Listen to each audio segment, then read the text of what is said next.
It's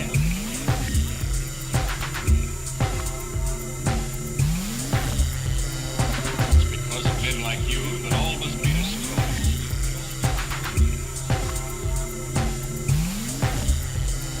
It's because of men like you that all must be destroyed.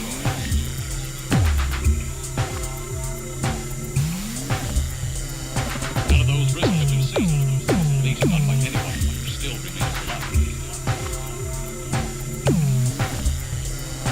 None of those risen have been seen, at least not by anyone who still remains alive.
brain treatment was given to you. You are a robot, that's all you are.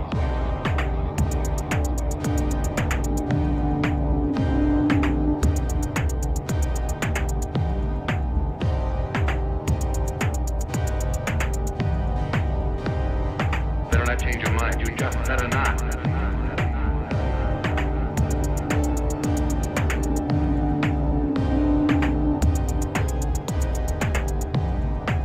10, Better not change your mind. You just better 8, not. 7, 6, 5, 4, 3, 2, 1, 0.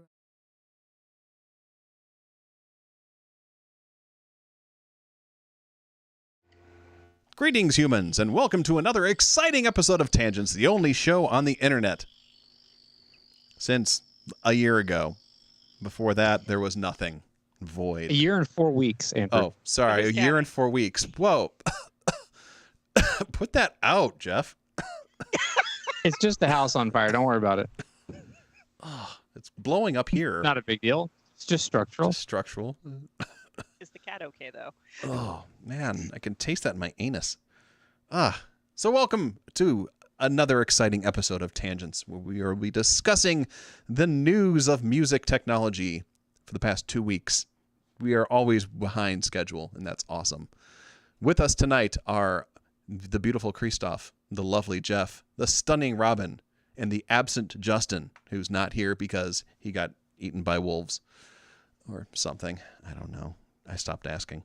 Anyway, and join us on the chat if you are watching us over on Twitch. If you're not watching us over on Twitch, go over to twitch.tv/ixstudioscleveland and join in on the conversation, because we can't do this unless people talk to us, because otherwise we just talk to each other, and we don't really want to do that. Over in our chat, Santa Claus is there today, giving out gifts apparently. Yay, that's cool. We got some other folks out there as well. J-Rod, how are you this evening? Mac Joe, what's up, as he says there. And yeah, I think everybody is doing good here. Good. J-Rod, yep. Okay, cool. I went through that. Christoph, how are you? How have you been? Well, you fired me, and yet here I am. I am who the people demanded it. Well, Womber still wants to have date with Skinny Puppy Guy. Oh, It's all because of Wombra. Wombra actually made a clip of that, and it's been watched 57 times so far. that's our most watched clip, isn't it? It is. Okay. So, well, if he flies me out to Australia, He's in Chicago, but okay. no. He's still going All to right. play Christoph to Australia. Let's This is the rule. Australia. With us. Yeah. So I missed last tangents because I was flying in, and I flew in, got to my car, turned it on, and it was explosively loud. And as you know, Andrew, our car is not really a loud car. Indeed. It's a quiet car. But it gets super loud if somebody steals your Oh, catalytic converter. no. Mm. But luckily, due to supply chain shortages, which we'll be discussing later in Tangents, I may not have a car for 2 Holy to 6 shit months. snacks. That's Yeah. terrible. But it's okay because I'm limited rental on my insurance, so crap. So anyway, that's how I'm. I hope you have your bicycle. So I'm gonna be getting a motorcycle back on the road, and then I gotta figure out how to get all my DJ gear on the motorcycle too. Push cart. Yeah. Maybe get a I sidecar. see a lot of. I see a lot Yeah. more streaming in my future. Right? Put Ugh. fish streaming behind you on the motorcycle. Yeah. The DJ. Put, So, throw it in a wagon. streaming less gigs. So, Well, I'm glad you made it back safely, and it sucks to hear about your car, though. it does. Yeah, that is terrible. So yeah, don't do long-term parking with your Prius anywhere. Okay. And if you can, assign armed guards to it at all times. Well, it's usually in the garage because I don't go anywhere much right now. So, That's the way to go. Yeah. and the armed guard is a cat. But By the way, Prius is the most stolen catalytic converter because it contains a lot of precious metals. It takes a thief about 3 minutes to steal it, and they can sell the precious Wow, metals in it that's for good to about know. $1,000. Jeez. That's $20,000 an hour. it's still I mean, you can't pick up a Waldorf Iridium for it, but if you That's stole true. three of them, That's 24 minutes worth of work for a Waldorf Iridium. Not that we are condoning theft of Prius catalytic converters out there. Not the internet. Christoph's, but nope. I don't know. It's looking more appealing, honestly. Well, Christoph doesn't have one anymore, so clearly that's not going to happen anyway. Yeah. And it won't be stolen anytime soon because I'm not Right? getting one And anytime that's probably why they're so soon. hot right now. Well, no, because they can't even reuse them to put them on. Oh, It's okay. just the precious Fair metals are enough. worth money. The Prius has 3 times the precious metals as the average catalytic converter. Interesting. So they're just worth even more. There you go. Hey, Mac Joe says, I think I may have found a career idea. Hey. Thanks to y'all, guys. And let me tell you about my new job. Although I can't drive up to other cars to steal the catalytic converters. Like, what happened? This guy walked up and then ran like 3 miles. With the catalytic converter in his hands. Oh, my God. Well, welcome back to New York. Thank you. Sounds like you got... It was actually, by the way, I want to say, it wasn't New York. It was stolen in Newark, New Jersey. Well, okay, yeah. The car Oh, that theft explains capital it. of the world. Yep. And, location of where The Sopranos was. Yeah, there you go. That crap. I'm originally from Jersey. That checks out. Yep. Oy. Well, Well, unfortunately, Mac Joe, the way that you steal them in 3 minutes destroys a lot of the catalytic converters, so you wouldn't be able to just take it and put it on another one. what if you took 5 minutes of your time? Maybe that would Yeah. make it so... Oh, I don't know how to Yeah. do that. I would just get caught. right on this windshield. Do the I same. did find a story, though, about a guy who was stealing one. What you do is you put a jack under the car, you jack it up, you get under there, and you start doing your thing. Well, his jack kicked out, and he got crushed to death underneath it. And that makes me feel some good Schadenfreude. Yeah, no kidding. Yeah. Fortunately, not my Right. car. So That'd be ugly to come back to. It'd almost make up for the lack of the catalytic converter. True. well, I mean, the guy who got crushed underneath it, he didn't get the catalytic converter. The Oh, yeah. in that case, catalytic converter got him. Yes, it did. Hey. Well, Jeff, beat Hello. that. My catalytic converter was not stolen because I do not drive a Prius. Yep. That's what I got. Yep. Jeff did warn me not to get the Prius, and it turns out after all these years, he was right. It only took a dozen years, but It's life happened. finds a way. Yeah. What's going on? This has been a big couple of weeks, I feel like, over here in Cat Mansion. I don't remember exactly what I had gotten and not gotten and broken and not broken at the last show. But You got the sampler.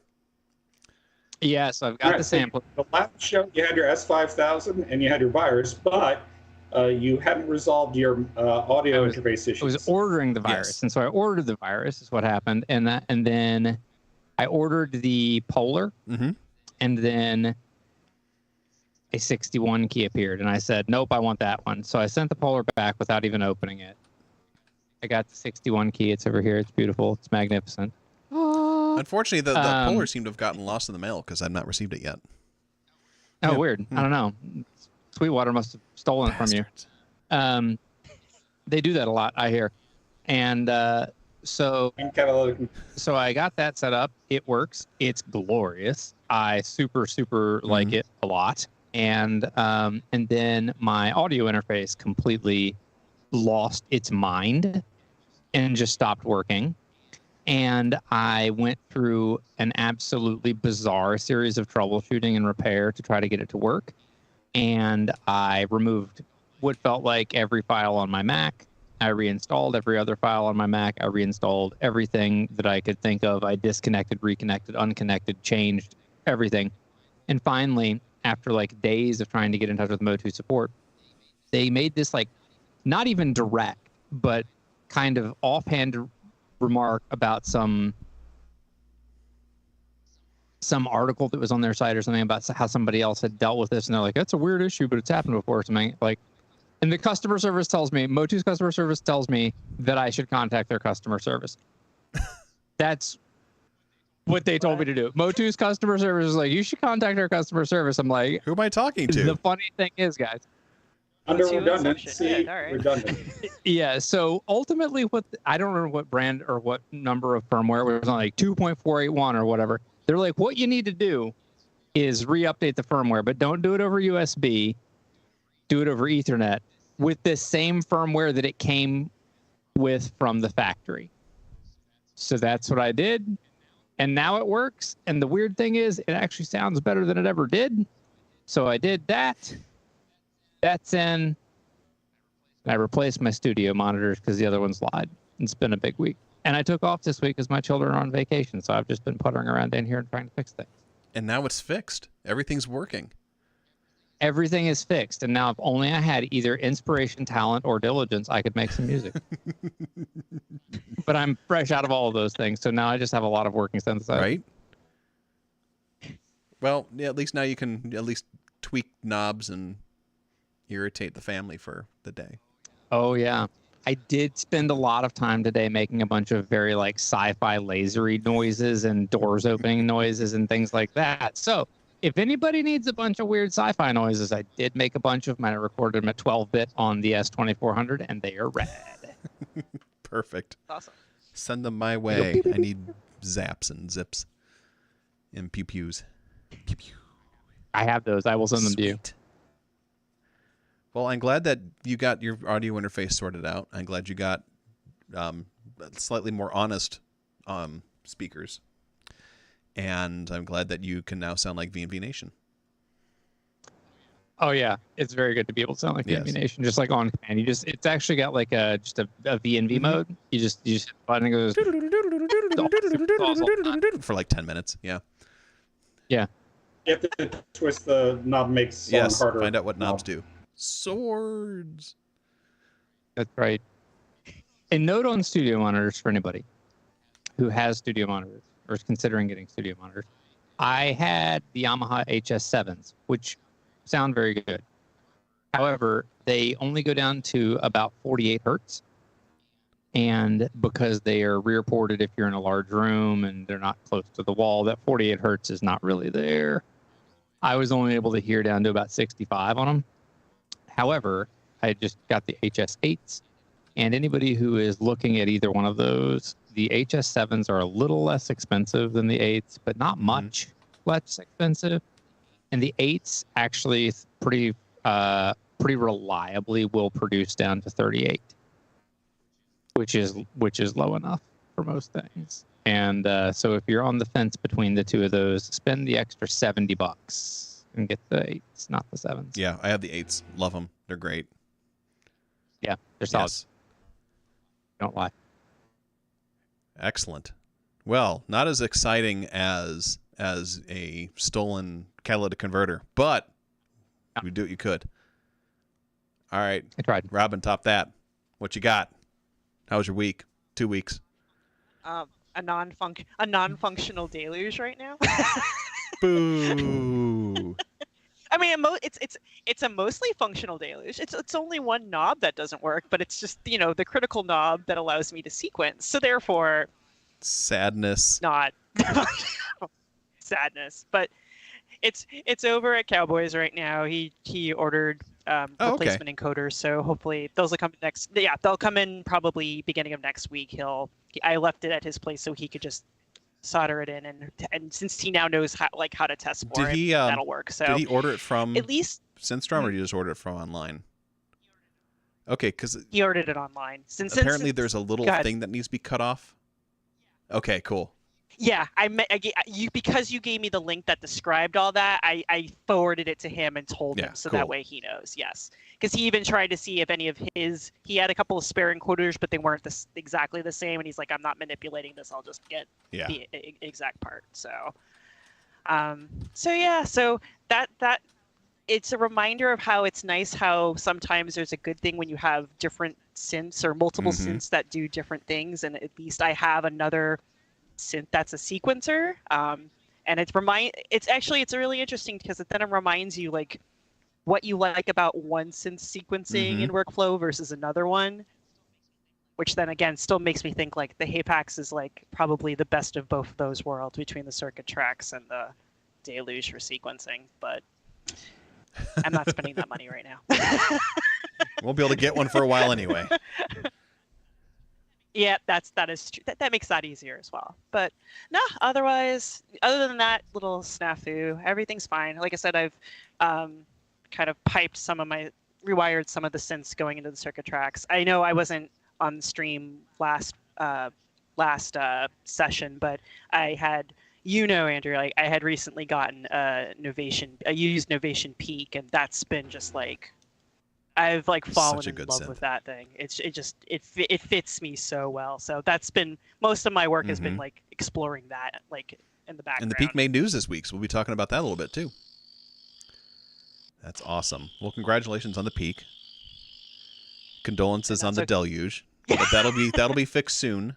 It'll be fixed soon. It'll be fixed soon. You'll be reunited with your buddy, and Exactly. it's really good. It's like you said, it's really good to not just have, but also know how to use those various different types of sequencers and stuff like that. Yeah. I have like 4 different sequencers here just in case. I only know how to use like one. You I can use. really forget You everything can else. use a Zape. You can use the Hapax. You can use the Deluge. You can use the MPC-1. I definitely don't remember the MPC one. Do you still have the MPC-1, or did you sell it? I returned it when I got the. I was able actually just to straight up return it. Well, then never mind. Yeah, I was able to return it when I got the S2400. I borrowed it from Amazon for 6 months. It was like, yeah, we'll take it back. I said, I've been using it, but I don't. My response to Amazon, I'm always like very unflinchingly honest with them, because I try all kinds of crazy shit with Amazon all the time. And sometimes they say no, and sometimes they say yes. But I'm like, this one I said, I don't want this anymore. I thought I did, but I don't, and I have something that I like more. Can I send it back? And they're like, yeah, sure, fine, whatever. Here's your return. Like, That's so random. yeah. Especially for that price. Right? Wait. Yeah. I just don't want it anymore. Yeah, I was like, I don't know. But you try to do that It's with cool. like a $50 table, and they'll be like, no. Yeah. Or like, or something dumb. Like, I don't even know. Like Yeah, basically. a So. coffee pot. Yeah. I don't know. That's great though. I'm glad that I didn't know that you'd returned it. So you have the Hapax, and you have the Deluge. So that's. And I've got the pyramid. Oh yeah, I got the pyramid. I've got the pyramid, which So you've that's got 3. sequencers. Yeah. So you're All good, the sequencers. and you know how to use the pyramid quite well. Pyramid's super good. The Hapax says I do like it much more than the pyramid, I will say, but for the price, the pyramid is, I think, really, really good. Yeah, mine's sitting right here collecting dust at the moment. I need to open that out and start messing with it some more. I've been since I wake up really, really early, I've been like playing with synths every morning and just kind of like rediscovering old friends. Like I spent some time with the Medusa this morning, and I haven't played with that in a bit. And that felt kind of good. Nice. Well, Robin, I'm glad that things went okay. I'm glad that you survived the Synthfest weekend. Yeah. Maybe not thrive so much, but survived. I'm glad that Synthfest happens only once a month. I know. I'm also glad I'm not helping on Safety Fest. That can be someone else. Yeah, right? Bubblegum's right. Chat thrived. Chat was the thing that kept me going this past weekend for sure. Thank goodness. Yeah, no kidding. Oof. Well, very good. I had some excitement as well. My audio interface, I'm one of the Motu explosions that Mac Joe's talking about, took a shit on me. The magic smoke got released from the power supply. I opened it up and saw that it had suffered a overstressed capacitor. And so I replaced the capacitors, and it still wasn't working. So I decided that it was time for it to go home. I've had it for a while. It went by. So that happened. And I replaced it with a Quantum from PreSonus. And I turned it on, and it's great. Done. Easy. I forgot I owned it because it works so well, which is just what I want an audio interface to do. I don't have to think about those fucking things. I want to sit down and work and play and have fun. And that's what I did. That's what I got, and that makes me happy. Hooray. Indeed, you want your audio interface to be like the heat in your home. You want to just work and not to think about it. Exactly. Yes, that. So yeah, I think that's pretty much the only excitement that happened. Yeah. Yeah. Oh, I finished mixing my new album. That's good. Yes. Nice. So that was the one that I did for RPM Challenge, and it is off to the mastering, off to Adam Booz at Cauliflower Audio, who will be taking care of that. So that's exciting. One piece of news that I didn't get a chance to put onto the news page, but we should probably just say it right now, is KnobCon is doing registrations now. So that's open for registration. So if you want to go to Chicago on September 9th to 11th, Chicagoland, technically Schaumburg, and hang out at the Synthesizer Convention of the Year, KnobCon is a place to go. I think the pre-registration or early bird registration is like $40, isn't it? Robin? I think it's like 45 Yeah, 40 versus 60. Yeah. So it's a good price. It's a extremely good price point for the weekend that it is. Absolutely. So everyone should go to KnobCon and hang out and have a good time. Eat lots of sushi at the sushi train. Experience the beauty that is the sushi railgun that launches the food right into your face. All kinds of things like that. It sounds dangerous.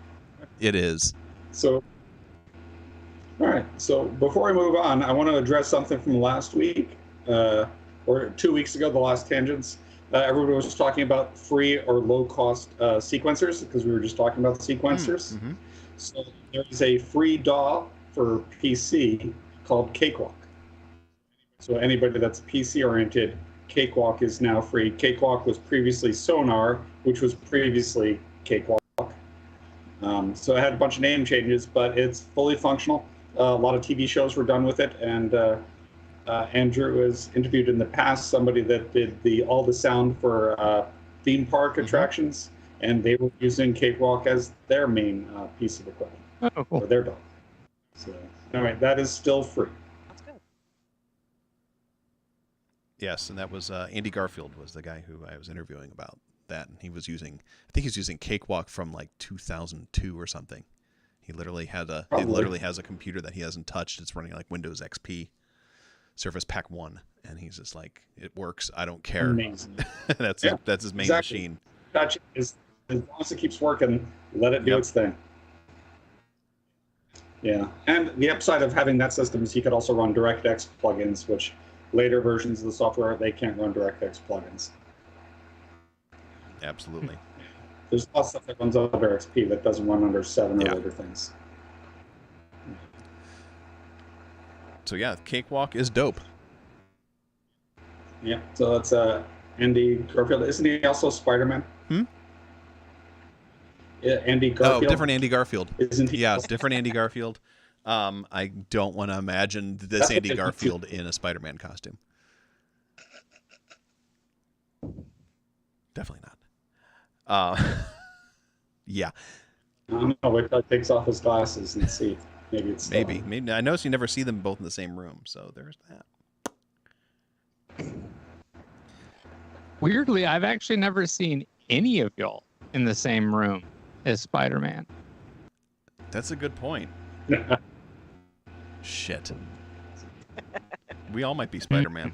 I have a confession to make. I'm back. Also, I'm also Banksy. You're Batman and Banksy? Yep. Batsy.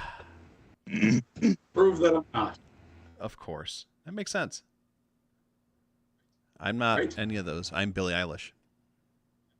Yeah. So, if you would like some original Banksy work, just get me a catalytic converter. It's all it takes. It all goes back to the Easy catalyst peasy. converter. It's what we in the biz call a callback. Oh my God! All right, should we get to the news? Nah. We could. Yeah, why not? Sure. All right, fine. All right, so there's news. We're gonna start with our friends at Isla Instruments, the makers of the fine ChordBot and the S2400, which we're all fans of. They are currently experiencing a lot of supply chain issues, aren't we all? So they decided to put their money where they're, I don't know, they decided to put their money into something else, and they bought out a recording complex and synth museum and now own every synthesizer known to mankind. They've created another supply chain constraint on Yeah, just in vintage a different synthesizers. They own them all now. On used synthesizers, you can no longer find them anywhere because they own them all. Yeah. Yeah, they've gotten a lot of synthesizers is the thing. I don't know exactly how many it is, but it's many hundreds of synthesizers. The video that we posted up on there shows like the first shipment of, I think they said like 5 or something like that. I don't know. There's so many synthesizers that these guys have, and they're like piled on top of each other, and I don't know. I'm not sure if they know what they're going to do with all this stuff. Well, what's weird is that although they got this hundreds of synthesizers, they got all the same synthesizer.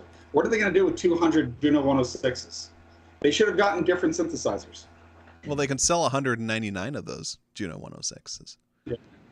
Right. At a higher They did price. get there are some 106s. I've seen some 60s in there. They've also got a Jupiter 8. Oh, I think nice. there's a CS80 or two in the lot. There's a whole Roland Cistern 100 and some like prototype modules for that. There's a bunch of prototype Moog stuff. There's actually like They had a prototype synth theremin. Juno 10,060.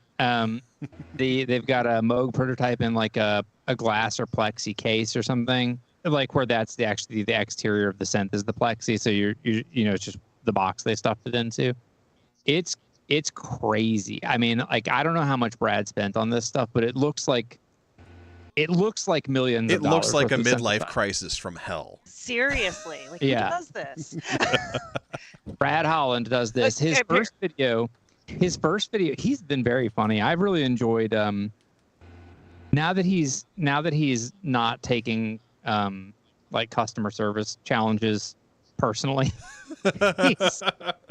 he's I find him just like really delightful to watch. He was basically on the very first video. I don't remember if it's in this one that we posted or not. He was saying something like, well, I got to keep all these people employed and the supply chain's kind of a mess. So what did I do? I just bought a bunch of synths and we're just going to fix them and sell them. And then eventually the supply chain will get fixed and we'll just figure out something else to do. But I got to look out for these people, which I thought was a good attitude to have. So he's just like trying to do the thing and go on. But they're going to have a bunch of stuff up. They've already like an auction thing on their site. He said he's not going to load any of it to Reverb or eBay because he doesn't want to pay their payment fees, which I don't blame him for at all.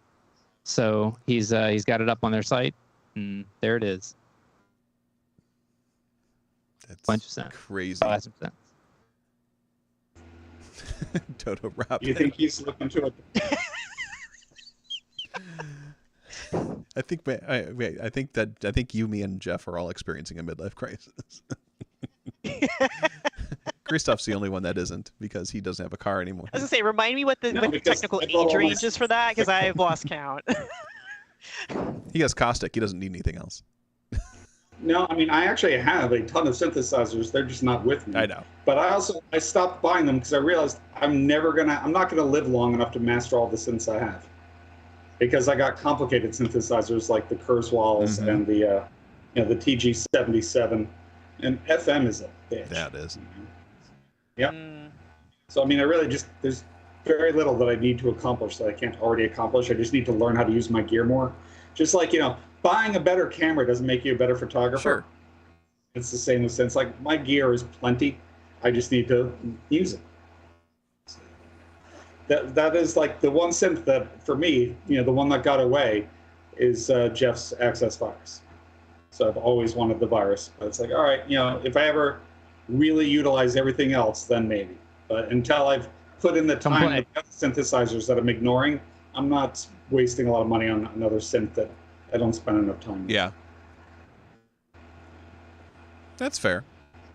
That's exactly right, Bubblegum Niles. You just call it. You just call them and say, like, look, I don't know, it's not working out. I'm not Ansel Adams yet. You take it back. Yeah. Granted, if I get a Powerball win, I'm going to do exactly what Isla Studios just did. I'm buying everything. Why not, right? So my house is going to look like Junkie XL's house before the auction. Right. Yep. Just go over to LA and walk up to the Vintage Synthesizer Museum and say, "This is mine now." Oh, I live here. This is mine I now. own you now. it'll be twice the size of You all work for me. Bring this all to my house. Yep. Buy a bigger Yep. house. Yeah, you'll need that first. Right. Wait, did you just do a voice from Venture Brothers? I wouldn't be surprised. Didn't watch enough of that when I was a kid. You should go back and watch them, all of them. It's been a while since I watched them. Oh, they're so That's good. Best. It's too bad that they got canceled.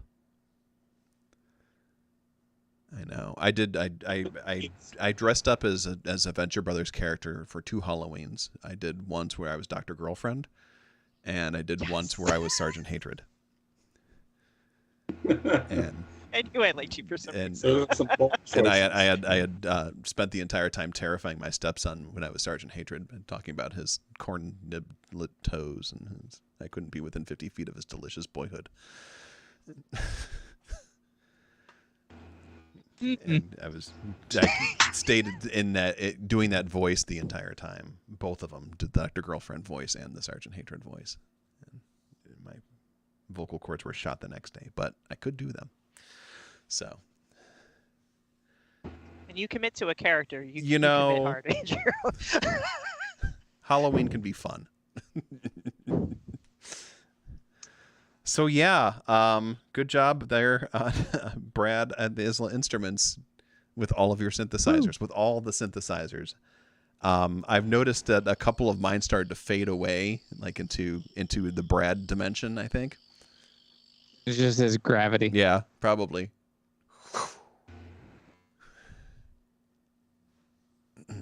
All right.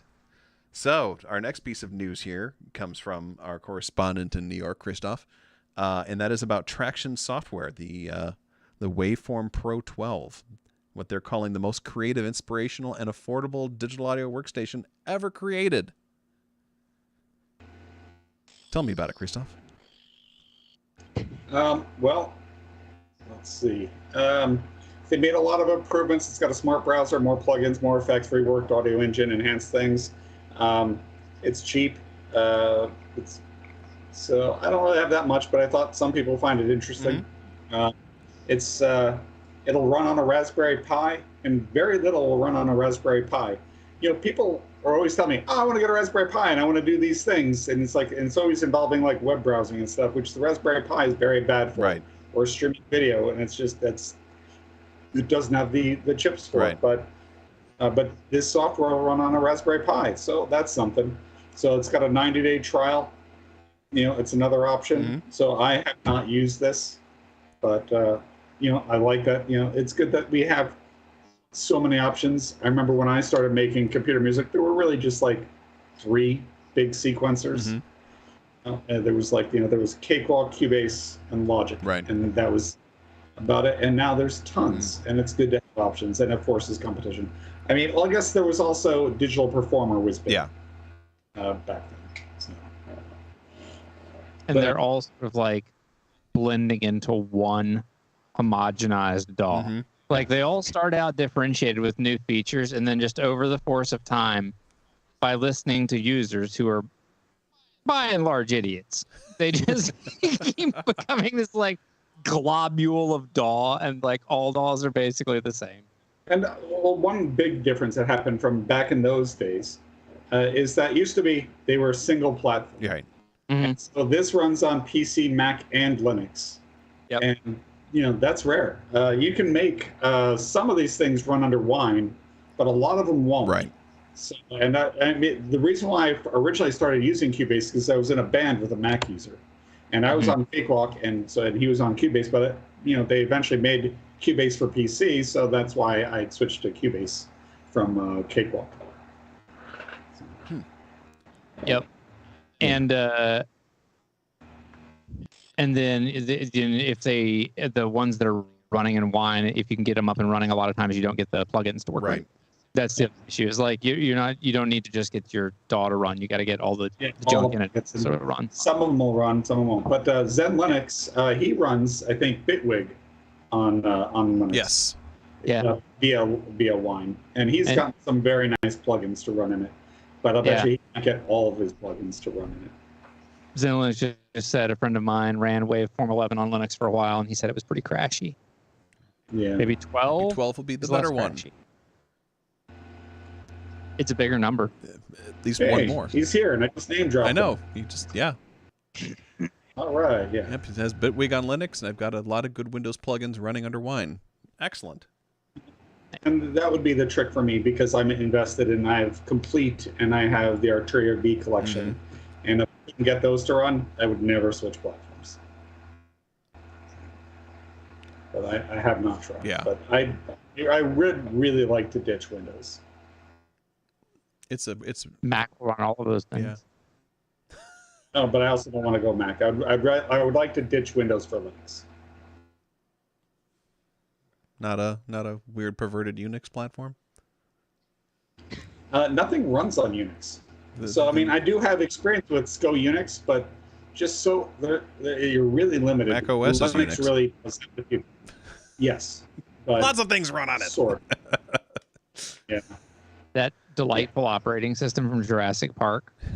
Yes. I know this. This is Unix, and it's just a bunch of houses. Yeah.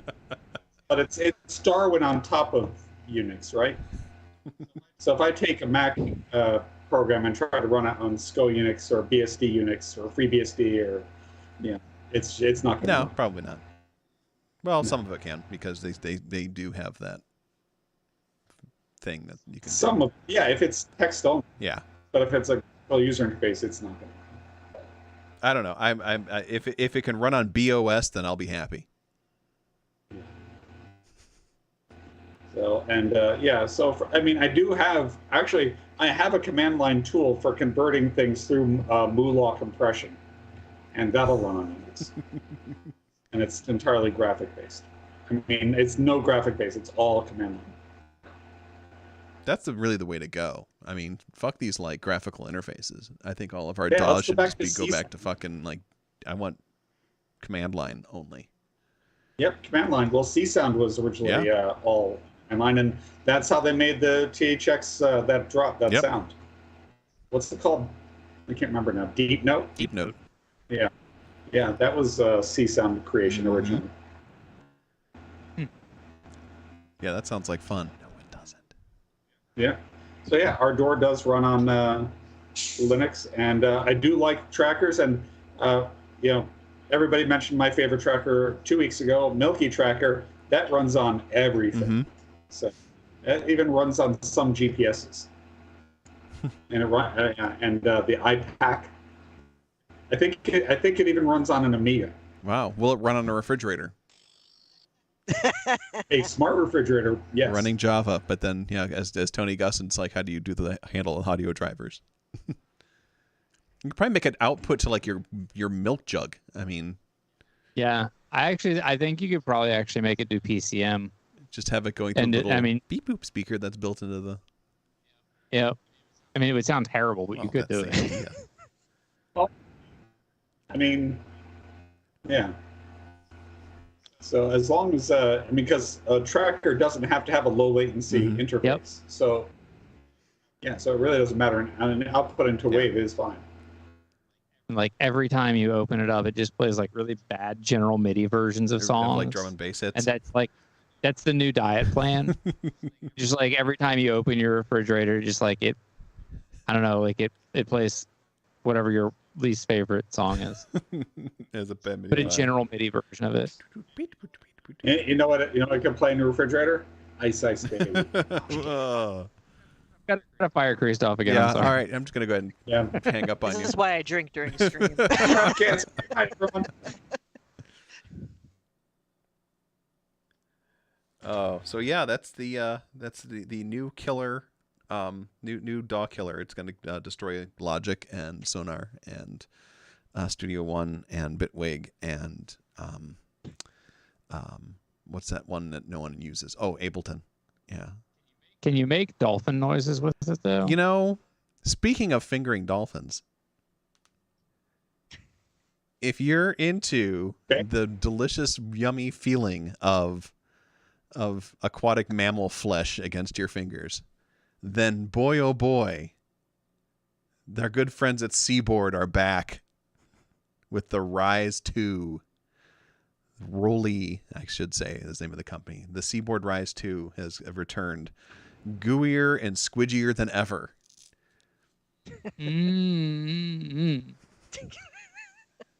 When I last played a Seaboard Rise, it was a warm day at Moogfest, and it was a little sweaty.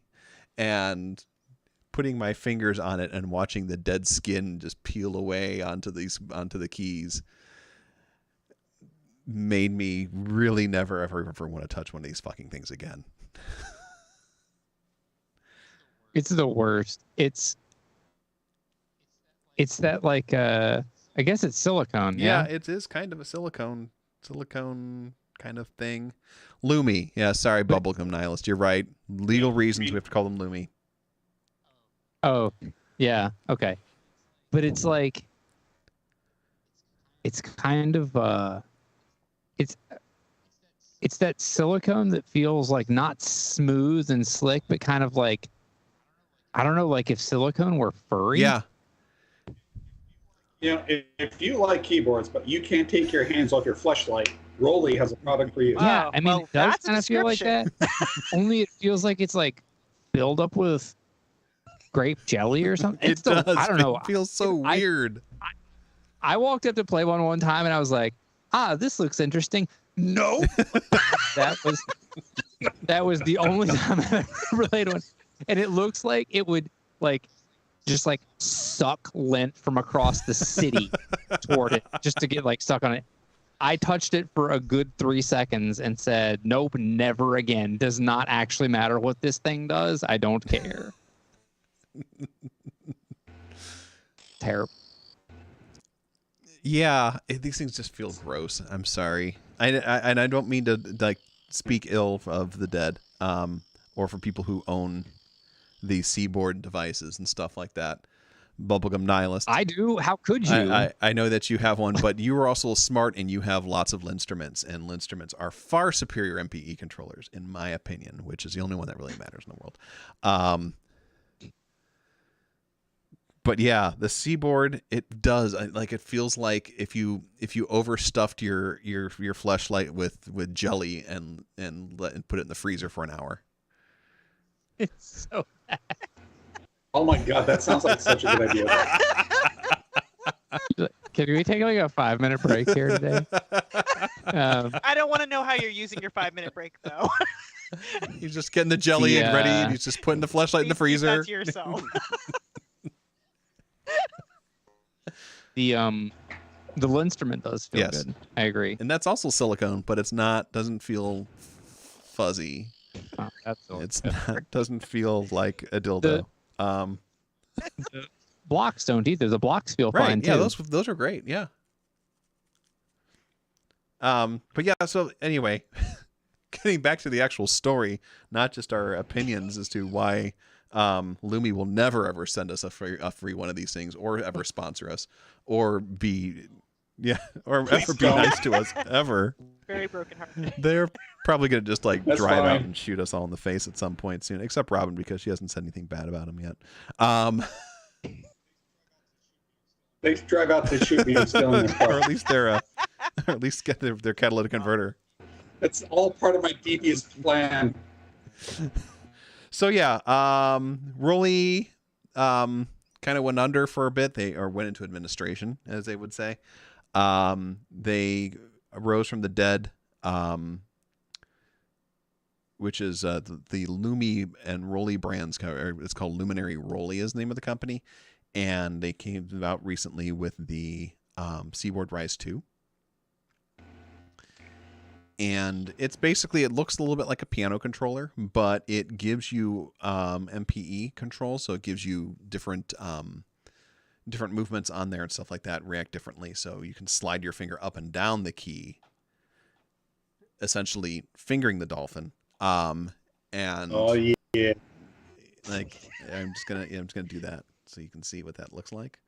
And that changes, you can program it to change certain certain aspects and stuff like that, certain modulations on your MIDI device or DAW or whatever. So you get a lot more expressiveness and a lot more nuance and things as far as like what's going on there. And this is just kind of like a standard MPE thing. This one they added frets to it as well, so you can feel what you're doing. Just getting grosser and grosser, isn't it? Well, maybe you could play it in tune though this time. Yeah, they were. I mean, I've heard people do some pretty interesting things on those, and also I have heard most everything. Maybe it's because people just get like jazzed up about it when they're new, and so they're posting things when they're really new on it or something. I don't know. Like maybe it's not the device, but I have heard more out of tune, out of key stuff played on a Rolly Seaboard than I have heard on any other device. It's like a guitar that you just like didn't tune for a week. A lot of times people seem to have like a really hard time staying on the notes. Yeah. And I think that's why they put the frets on there, is because that's like, that's where the note is. Because the thing is that if you deviate to the left or right of the absolute center of these things, you're playing a different note, because it's just kind of like slides. It's not just like you're playing a piano where it's like C, C sharp, D, and stuff like that. You're playing all those little micro notes between them as you move up and down on these things. When I was talking to Roger Lynn at KnobCon a few years ago, and he was up there hawking the Linstrument, he was basically calling pianos like typewriters, and he was like, you just type. And you get that. You don't get anything in between it. So that's what the MPE controllers do, is they give you everything in between there. Which is true, but at the price of the fact that if you're not dead in the middle, you're not playing the right note. You're playing some other note at that point. And so I think putting those frets on there should be helpful as far as that's concerned. They also have like the Bluetooth MIDI, which is always nice. There's an integrated battery in there. It also has a MIDI port and USB-C connections on it. And then they also have the software. That's like, they have like a software plugin for it. Bubblegum Nihilist, you are bitter. Works great until it stops working mid-set. So yeah, this thing is out there. It's gonna cost, looks like, around $1,200. And it will be, they're making small numbers of them and making them available throughout 2022. So yeah. And it's nice. I mean, MPE is becoming more and more popular. It's becoming a MIDI standard and all that other stuff, or it has become a MIDI standard, I should say. So finding more instruments to utilize the MPE standard and stuff like that is a good thing. Whether or not you want it to feel like it will crawl away once you're done playing it is another thing altogether, or even while you're playing it. I don't know. If you like playing pianos that feel like Jell-O molds, this is for you. They're selling it. So yeah, that's the new Lumi Rolly Seaboard Rise 2, everyone's favorite sex toy controller.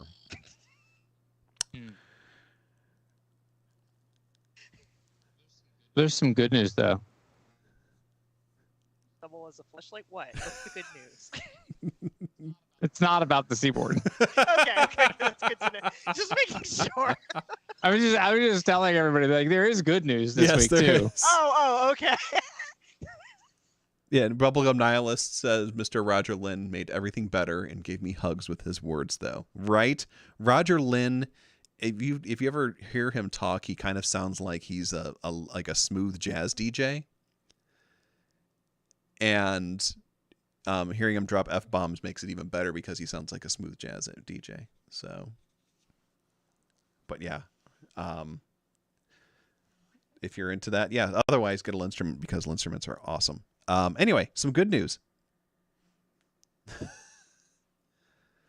Good news. Universal Audio Spark.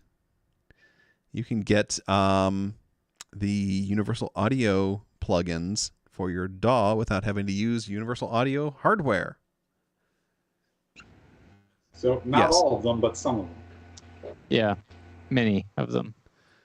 It's a pretty good deal too, because a lot of the Universal Audio stuff is very much focused on mixing and mastering.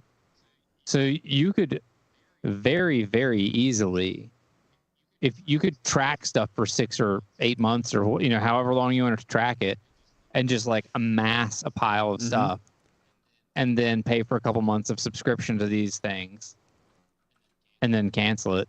It's only like $20. Yeah, $20 a month, and that gives you the NEV 1073 preamp and EQ channel strip, the API Vision channel strip, the UA 1176 classic limiter collection, the Teletronics LA2A leveler collection, the API Vision channel strip, the Lexicon 224 digital reverb, the Studer A800 tape recorder, the API 2500 bus compressor, the Galaxy Tape Echo, and the Pure Plate reverb. Yep. So Singularity, yes, they do give you a limiter. And that is the UA 1176. But yeah, $20 a month. It's not a bad deal, and their stuff sounds incredible. Yeah. And they say they're saying that it's exactly the same code as is running on their devices. So that's pretty cool. I don't know how much of a performance hit it's going to take. Like, there's no way it could be a harder hit than something like Ozone. It's just, I don't know. Like, I don't believe that it possibly could be. Yeah. Oh, yeah. Especially like Ozone's tape emulation, which basically like one instance of it brings my computer to its right knees if I'm trying to do it in real time. So if they're anything south of that, it's pretty usable. Bubblegum Nihilist is asking, are there any synths in it? I don't think wait, there's more. Yes, there are. The Moog Mini Moog D. I thought they were separate. The Ravel Grand Piano, and the Opal Morphing Synthesizer, and that's exclusive to the Spark. And there's also Waterfall, that's available for purchase separate, and that's a Hammond B3 organ. I misread that. I thought they were all only purchasable separately. Nope, the Spark contains 3 of them, or 4 of them, I should say. Looks like just Waterfall. Yeah, Waterfall's the only one that's paid separately. Apparently, the Opal is blurs the lines between analog and wavetable synthesis, because we don't have enough of that right now. That's not every synth that exists right now that's been made since 2017. So yeah, that's a great deal though. I mean, $20 a month. It really is. Even if you're just using it for the mixing and mastering tools, that's great. That was the synths are the reason not to cancel it. They did a sneaky. Yes. They did a sneaky. People stuck in there. That's cool though. I mean, I don't know much about their synths, but their mixing and mastering stuff is super, super good sounding. I think it's definitely more characterful than the Fab Filter, but I think it's at least as good as the Fab Filter stuff. Yeah, that's awesome. So yeah, the Universal Audio Spark is the name of that. And apparently they're going to be adding more to it as well as time goes on. Yes. Well, that's exciting. So a friend of mine is a professional, engineer, producer, and he loves the UA stuff. And he says SSL emulation is the most accurate that you can buy.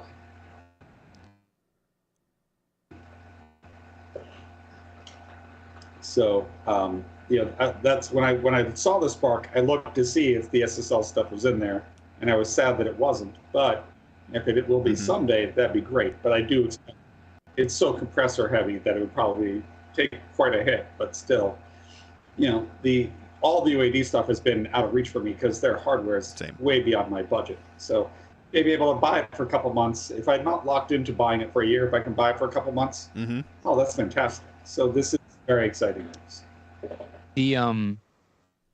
The new stuff, the new UAD stuff. What are the cheap interfaces called? Oh, like the little 2-channel ones.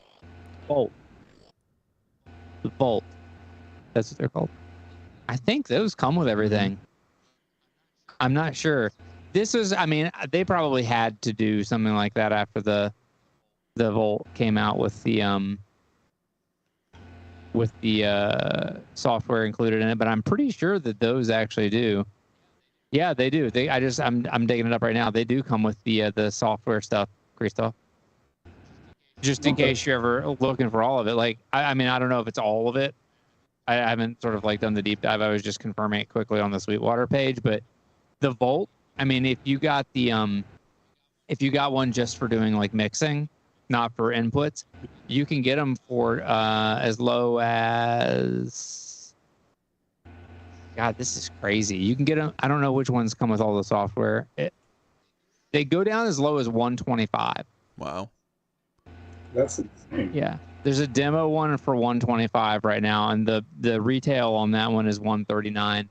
The big Volt is 369. And I'm not sure exactly what of the software it comes with, but it comes with the 1176 compressors. That's what it is. So not all of it, but some of it. All right. I'll look into it. Yeah. Singularity says, I don't think Volt has the DSP processing, though. Yeah, I don't think. Oh, well, that would be that's the thing you're looking for. So this isn't the unit. I think you're right. So for me, I'm always looking for a minimum of 4 in and 4 out. And when those are, there's always a huge price jump between 2 in and 2 and 4 out. It's never it costs double. It's usually 4 to 6 times more expensive. Yeah. Exponents are stupid. Yeah. But look, you can get the Heritage Edition X8P for a measly $3,800, Christoph, in 12 minutes. All right. 12 minutes at the car park, sniping Priuses get you there. Yeah. Maybe you just go to a Toyota dealership, and then you can take care of all kinds of business there. Yeah. Then Brilliant. you can get 3 CS80s off of Brad. Yeah. And they'll work for a total of 35 minutes before they need. Yep. The best 35 minutes. Right. Play by 7. So yeah, that's cool. The UAD Spark. Get it today. Or when you need to mix stuff. And, speaking of playing video games and ruining your life, Synth NES is a fun little thing. Oh yeah, this was cool. I forgot about that. Well, you put it up. I did, but I forgot about it again. I forgot about it twice. It happened before our last show, and I forgot to put it up.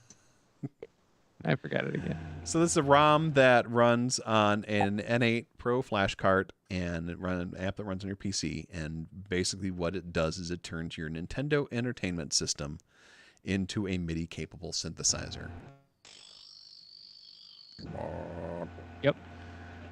And then it has a PC app that basically allows you to do the modulations and stuff like that and use it to do a lot of the manipulation and things like that. So basically you have the cart that is acting as the interface between the audio card that's built into the NES and your computer. Yep. It's pretty neat. The NES has, I think, a pretty good sound system. It sounds like it's very iconic sounding, Right. but it's, the Super Nintendo or Super Famicom one is by far the better sounding one. Like it actually sounds really Right. good. But this is pretty cool, and it runs on a homebrew cart. Basically, that's what the N8 is. It's like it's a cartridge that you buy, and it's sort of like a cartridge emulator, and so you can flash things to it, and then you plug it in, and there you go. Yep. It's pretty. Calliope says no Mac app. That's okay. That's No why Mac. you just run it under emulation. Yeah. Oh, I just saw our Streamlabs thing about the Center for Disaster Philanthropy. I forgot. That's closing tonight if anybody does want to grab a shirt. I think it's still up. I don't think it's closed yet, but it's probably closing real soon if it hasn't yet closed. I'm going to click on it and see. It's still allowing us to buy. Okay. Yeah, so I think it ends tonight. So if anybody does want to grab one of our 1-year anniversary T-shirts and support disaster relief in Ukraine, tonight's the last night to get Yes. those. I thought it was going to close before our show starts. You should tell me But those things so I I was turn wrong. those automations off. That's okay. I'll shut it off after the show. So yeah, pick up a shirt. Looking forward to them. I got the notice saying that we did get enough to get them printed. So Yeah, and they should ship in like 2 weeks or sweet. less. Just in so- time for NobCon. So you'll have it.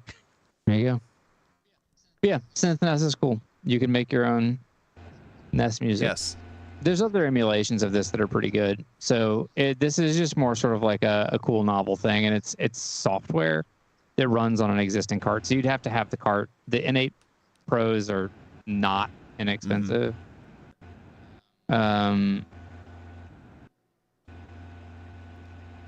They're like the opposite of inexpensive. To be quite honest about it. So I don't know. This is a great option, but it's cool somebody did it. It's a fun thing, I think, probably. Than Yeah. anything that's really practical. I'm trying to look up and see what N8 carts are going for right now. Yeah, you can. I mean, you've got to get the Pro version of the EverDrive. Is the thing that's why they're pretty expensive. So the last ones that I saw were out of production. Yeah. They're not any going right now, so I think they're pretty expensive. But this also will work on on an analog NT Mini. I don't know what that is, but somebody asked about that in the comments. So if you're super into this, it's an FPGA based NES and Famicom designed and manufactured by Analog That's Inc. cool. I just looked as a Wikipedia is helpful. Yeah. I didn't know what that thing was, but I saw it down in the comments. So you could run it on one of those as well, which would be appreciably easier to get, I'm assuming, than the The N8 Pro. Well, the EverDrive N8 Pro, I'm seeing it's showing out of stock everywhere, but it was going for $169. So Yeah. That's. which is I mean, that's I mean, you can just grab a catalytic converter and you're all set. It's true.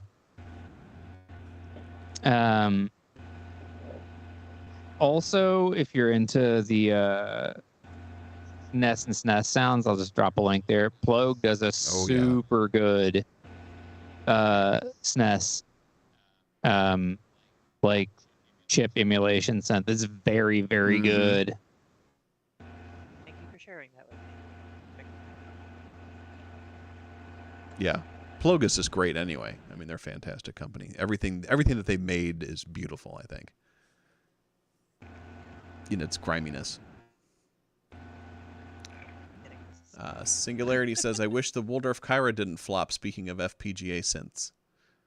Well, yeah, the Kyra did kind of flop. However, the many other FPGA synths that didn't flop that are out there, like the Peak or the Digatone, the Digitact, but that's not really a synth. But a number, The Udos. yeah, the Udo 6. There's still a number of FPGA synths that did not flop. Yeah, Singularity.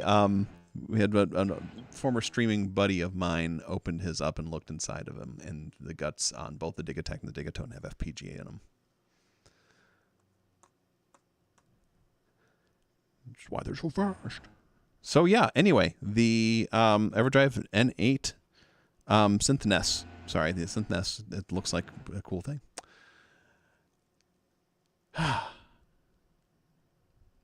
Speaking of wasting your time on idle things and silliness, Lego Ideas, which is a area that on Lego's website where you can propose things for them to make, and if they get enough votes, then they actually make those items. Currently has a Roland TR-808 Lego up for vote right now. They've done a lot. They do these things pretty regularly, and they if they get enough votes, then they manufacture this stuff. Like they did a typewriter that's actually a functioning typewriter that's made out of Lego and stuff like that. They did the Saturn V rocket, and that kind of stuff in the Saturn V rocket was a very impressive build. I have one. It's over there. But yeah, this looks great. This is it'd be even better if it was functional. Like they just took the Behringer and tore it apart and threw it in there. The TR-8. It looks pretty good. It does. I was impressed. It's up to 509 supporters. Still has like a year left to vote on it, so they give you as many opportunities as possible to vote on those things. So yeah, you can get this, and if you look at the pictures on there, they flip it around to the back. It even has all the different outputs on there, the little power switch, everything on that. It's cute. Yep. And it's about as close as you're going to get to getting a real 808. Oh.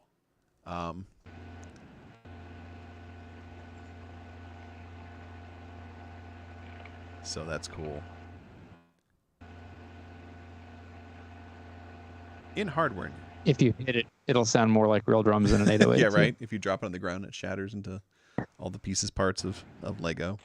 You can sample that in your new Sonicware sample track. How's that for a story segue? That was smooth. So this is sample track. It is currently on Kickstarter right now. They are looking for $40,401. They have made $421,642 so far on Kickstarter. So this thing has already been kickstarted. You can still back it until May 16th. And this thing is literally, it's a little built-in sample. It's a little, portable sampler, battery powered. You can direct sample over a USB cable from your phone into this thing. It's got like a microphone in there as well. You have it can auto slice, so it can split things across the little pads on there. It does time stretching. You have 10 sequencer tracks, 16 scenes per song. You can stream it over the internet, over your phone. It's got all kinds of goofy shit. And this thing is really cute. And it's going, they're saying $304 right now for the early bird price, or 37,500 yen if you're into that. So that's kind of killer. And like I said, it's a really cute little sampler. It looks a little bit. No, I was gonna say it looks a little bit electronic, but it doesn't really. Reminds me of,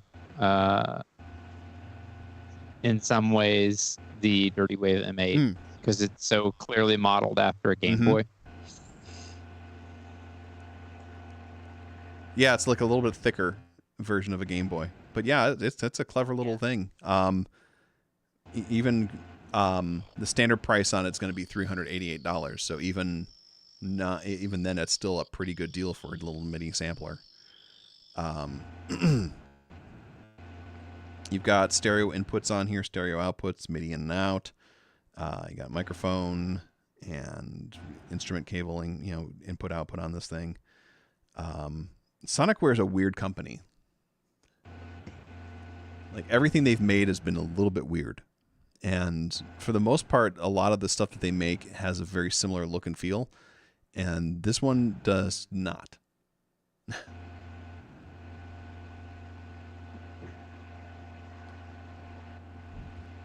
So, what are everyone's thoughts on this? I can't remember what else did they put out. Wyvern M8. They made one that looks like a synthwave screen. Mm-hmm. Isn't there the one that's coming out, or if I don't know if it's already out, the one that's like the groove box oriented one? Yeah, that's the one. I forget the name of it, but yeah. I'm looking up ELZ1, Liven XFM, Liven Bass and Beats. Yep. They're all kind of groove boxy. Oh. They sound good. Espen Craft did a thing on the one that looks like an Outrun box. I don't remember which one that is. And it sounded good. He did some cool stuff with it. I feel like we covered the Live XFM, Liven XFM Yeah, we did. Tangents previously. Yeah. So I get my opinion of the sampler is I looked at it. The polyphony looked a little limited for me, so I wasn't really interested. And for a lot of people, polyphony isn't the most important thing. For me, in a sampler, that's the most important thing, or it's one of them. So if it doesn't have it, it doesn't really grab my attention. Yeah, you can use it on the go. That's handy, but I can also use my phone on the go, and I have a sampler on my phone. So I don't know. But for other people that want a dedicated device, I guess that's the appeal of this, and maybe it'll have a workflow that people really like. I will say, although I have a sampler on my phone, it's not a great sampler. So maybe this will be much more usable. I guess we'll see. It is more portable than the S5000. Yes, a little bit. I know that many people that I know have this thing called the Deluge, and it has a sampler, but apparently it's a little clunky as a sampler, and it's not their favorite function of it. Maybe this will be better to use as a sampler than the Deluge. But it can't be smaller because I believe the Deluge, I don't have one, but I believe it's the same size as a quarter. It's actually the same size as your pinky. Yes. I didn't hear that. If your pinky was like crushed under something that was that made it about 12 inches by 12 inches. About that Yeah, big? something like that. Yeah. Perhaps. Roughly. Yeah, about that size. Exactly. Close Yeah. to scale. So this is a little bit smaller than a deli. Bubblegum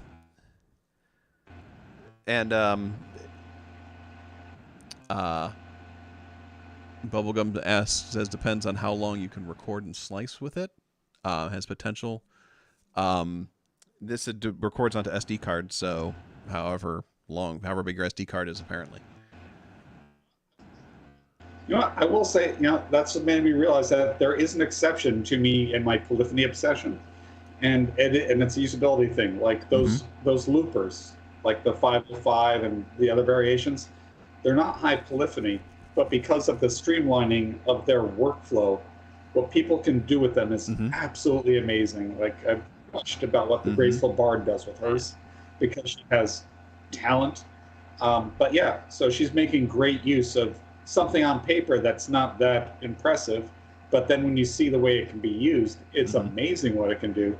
And that's not something all samplers are good at. So with this sampler, although its specs aren't that impressive, if it has some kind of workflow thing that makes it special and really usable, then yeah, it could be an amazing thing. Workflow makes it different, for sure. And it's one of those things that I think that we'd have to see like in the wild, really, to understand. Yeah, I mean, the hardware market has been so destroyed by software samplers that it's exciting to see people trying to reinvent this market. Well, and you can see that the success of some of like the Digitact is a big one, and that really Yeah, and the black box, and those things. And that's all people like its workflow. They're not impressive on their specs, but the workflow people enjoy, and workflow matters a lot because interface affects your writing process. Unlike the S5000, which was terrible for an interface, I think. I don't know. I think the S5000 is actually not too bad to use. I can imagine it having been. I mean, if you try to transport yourself back in time to 1998, I mean, depending on what access people had to synthesizers and devices at that time, I can see it being kind of clunky.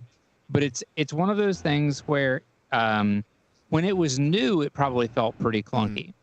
But today, so much has followed in its footsteps. It's refined it. I think it's sort of like refined the workflow and some of the ideas, but it's still so much like so much of its workflow is in other things today that sort of like going back to it was pretty easy. I mean, mine didn't come with a manual, and I haven't ever looked at the manual or looked for a manual, and I found it like very easy to use. And I would take the S5000 over like the ESI 2000 or 4000 because the problem with the ESIs and the EMUs is that you can only save your entire bank together. And the S5000, you can save a single patch, which makes for much easier patch management. And the innovation of the S5000 over the previous Akais was that it was no longer using the proprietary Akai disk format. It was using a DOS format, which makes it, again, much easier to back your stuff up and share your sounds and to manage your library.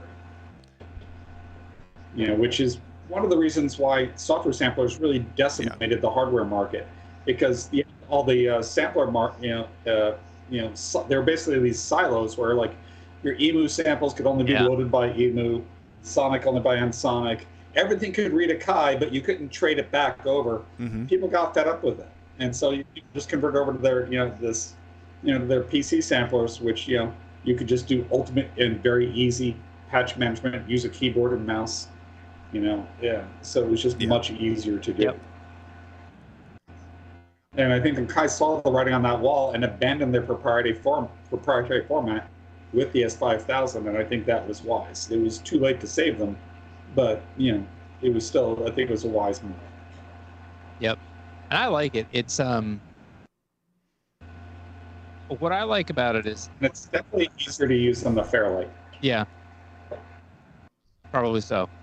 I like that it's got the thing that I didn't look deeply into this sampler, but the thing that I wanted out of the Akai and that I wanted out of any hardware sampler, the black box didn't deliver for either, is really solid chromatic sampling and the ability to create key spans and key groups and to have LFOs and envelopes that you can apply to a sound. And that's the thing that a lot of the samplers today, like the 404 and the most of, I think, the Electron samplers don't really do a very great job on either. They're very much like meant to be like one-shot samplers. Yeah, they're more performance samplers than like utility samplers, I think, is the best word I can come up with.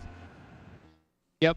And that's, I mean, like, and I have and love the S2400, which is very much that same sort of thing, but it's just, I want to be able to like make a weird noise and then turn that weird noise into an even weirder playable instrument. That's my jam. I'm gonna make alien noises at it through the microphone. Make everybody listen to them. For 2 hours. That's my next SenseFest set. I'm just gonna like go into the microphone, and that's the instrument. I mean, I could see that. Yeah. That's why I have my electric kazoo. Puppy did it. I'm gonna sample your electric kazoo the next time you play it. Deal. Maybe I'll send you an electric kazoo. Oh no. You can run it through your amp. Really fucking rock out. Do it. Make your family love you more. It'd be so hard. I know, right? So yeah, the sample trick. It's being, it hit the Kickstarter goal, and these guys have put out stuff. So I'm guessing that this will not be vaporware. Once it releases, I'm sure we'll find out about it.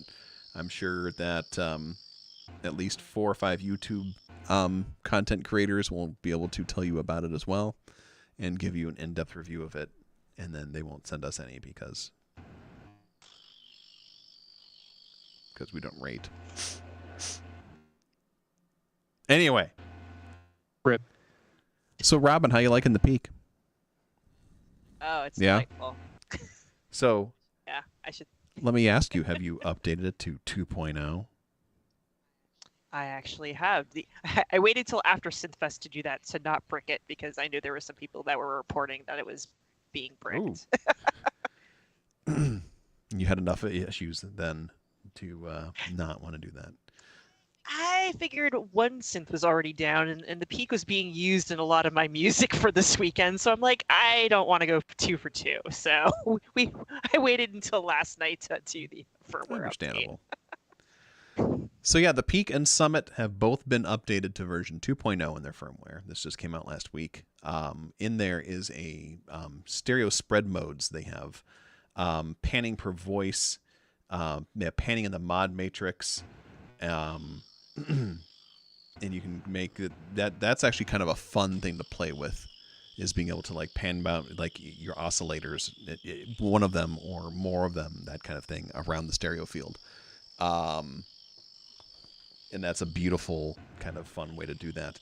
They also gave also set up with more mod destinations in the modulation matrix. They are giving you noise as a mod source, additional LFO 3 and 4 parameters. There's 2 of them on the box itself, and then there's 2 more in the menus now. Animate envelopes and arpeggiator chants. So you have the crazy chant stuff going on. So you got like the probabilities with your arpeggios, which you can also do in chords, which is really kind of cool. So when you're playing a chord into the arpeggio, you can arpeggiate chords in there now too, and then you can give that chance, and that can create some very interesting possibilities as well.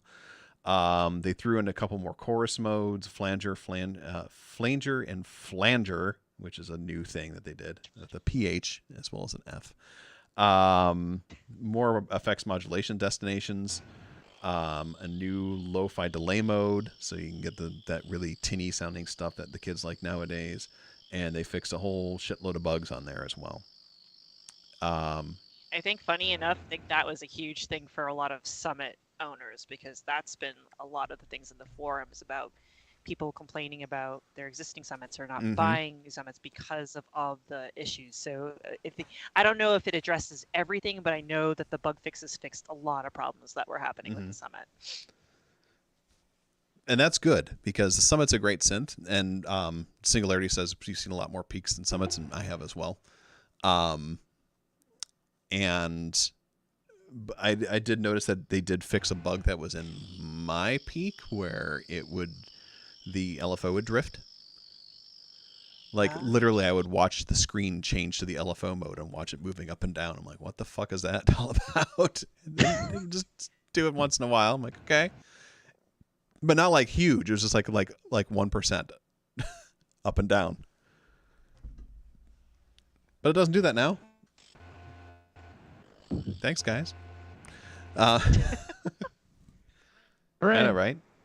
But yeah, I mean, the Peak is in my mind, it is a future classic. It's a great synthesizer. It's one of those synths that just does a fantastic job being a synthesizer. It's a virtual analog stuff. It sounds really, really good. It's got beautiful analog filters. It's got wavetable in there. All those things. It's got a very impressive effects section in there as well. The effects actually really sound really, really good, which is difficult on a lot of synthesizers with built-in effects to do. So yeah, it was designed by Chris Huggett, who did the Wasp and the Oscar and a lot of those. And he also did like the Base Station, the Supernova, Base Station 2, all that kind of stuff. He passed away last year. But yeah, that's it. That's the 2.0 of the Peak and the Summit. So that's cool. And thank you for following, Sarah. Appreciate that. So everybody who has a Peak, update your software. Everyone who doesn't have a Peak, what the hell is wrong with you? And for those who are trying to update it, like I said, I've seen a mixture of like people having various things, and at least in like if you look at a lot of the forums, like a lot of people are talking through like the workarounds to get it the firmware update to complete. So there's been a mixture of challenges doing so, but at the end result, everyone gets there eventually. I had no problems with mine. Updated instantly. Mine had a hiccup. Mine didn't take the 1st Mhm. time, and then I had to restart it, and then it finished the update. So.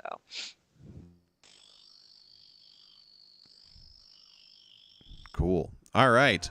Well, in bad news, my favorite doorstop, the Teenage Engineering OPZ, or OPZ, depending what part of the world you come from, has created a $149 accessory for your OPZ that allows you to bring in, line out, and audio in, or MIDI in, trigger in, or pocket operator in and out. It's a little cartridge that you open up the back of your OPZ with your plastic screwdriver. And yeah, throw your Lego into this thing, this little Lego kit, and then you have a line in and line out. Yay. Almost like a sampler should have. I know, right? You could use a microphone that's built into it that feeds back on itself as soon as you start using it. Because it's right next to the speaker. Thing is dumb. I have nothing else to say. As an OPZ owner, I can say that it's dumb. I don't like it. It doesn't work. Even when it worked, it wasn't fun. It looks like a Lego and that's not a compliment in this case, because I like Lego. Don't get me wrong. Big Lego fan. But this thing is terrible. And this is why Teenage Engineering hates me.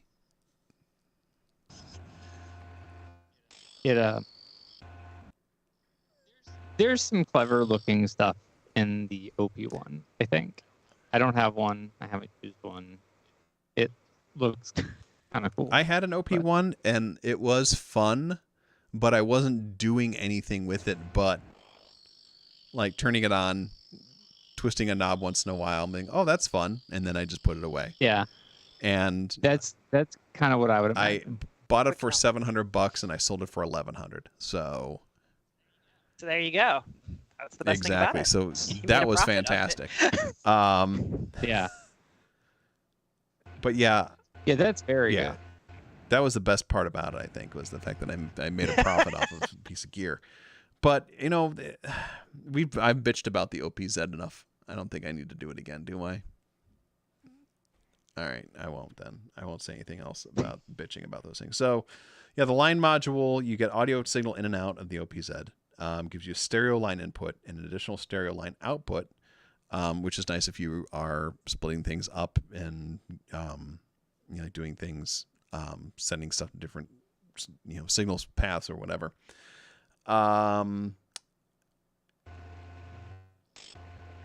Yeah, and then it has the little switch on there to bring in MIDI as well as trig and pocket operator input and output, which is kind of clever how they have that on a switch. And you can switch. The switching is independent, so you can have like MIDI in and then like trig out to going to like a drum machine that has trig out on there, or you can switch over to pocket operator and have it go out to your pocket operator and MIDI control that. So that's kind of handy if you have any of those kinds of things. Yeah. So yeah, $150 for your cartridge for your OPZ to give it an extra line input and stereo output and stuff. All right.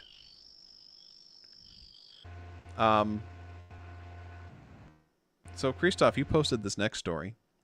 Yes. On the Behringer Timberwolf. Yep. So I don't know if this is a true story because it's the Akai Timberwolf, which is a terrible. Pretty terrible sure that it was synthesizer. dated on April 1st. That it is. It was dated April 1st, but they did list a bunch of improvements that they would make to it. The thing is, people do like the sound of the Timberwolf, and if you watch the Bad Gear episode about it, you know, he is able to make good sounds with it. The problem is just it's very limited in the amount of adjustment that you can do with it. So, is it possible they're releasing this for $99? Maybe. You know, I don't know. If so, it's going to have a lot of improvements. It's going to have a way to switch an oscillator into an LFO. It's going to have USB-C power. The number of things they listed as being improvements makes me think that maybe it's real. You know, because I think if it was fake, they wouldn't have listed as many of the changes that they were going to make. So I have a feeling that, you know, they've got like a template where, like, for these $49 cents and $99 cents, that they have to make very little changes to roll these out, and so it's going to cost them almost nothing if they want to make like a few hundred of these. So are they making it? Maybe. I don't know. But the other part of this story that I listed is that that Behringer has said that they've got 7 teams working on over 50 synths right now. That isn't something they released on April 1st. And if you look at the releases that they've been announcing, that's quite believable. And they said that many of the synths they're using are using the H7 and F3 ARM processors, which are the exact chips that are in global short supply. That's incredibly believable because you would use cheap and popular, chips because it's easy to find developers for those chips, and you would use that to roll out your firmware and handle your MIDI and your USB communication and stuff like that. And so that if they're saying they have supply chain shortages because that's all accurate. They also said that their VCS3 synth, which a lot of people are super excited about, is not going to be one of these budget synths. It costs a lot more to manufacture, and so it's going to be a more expensive synth, and that's very believable. I think if you made a very cheap VCS3, it's going to sound terrible.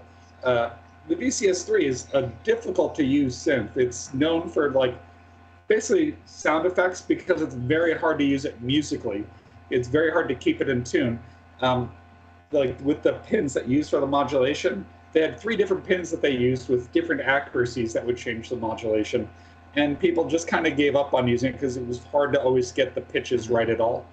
That mechanical, the mechanical matrix is difficult to make. And what's held back the production on this synth is that it's hard to find a way to mass produce them. I assume that the original VS3s were probably all hand built.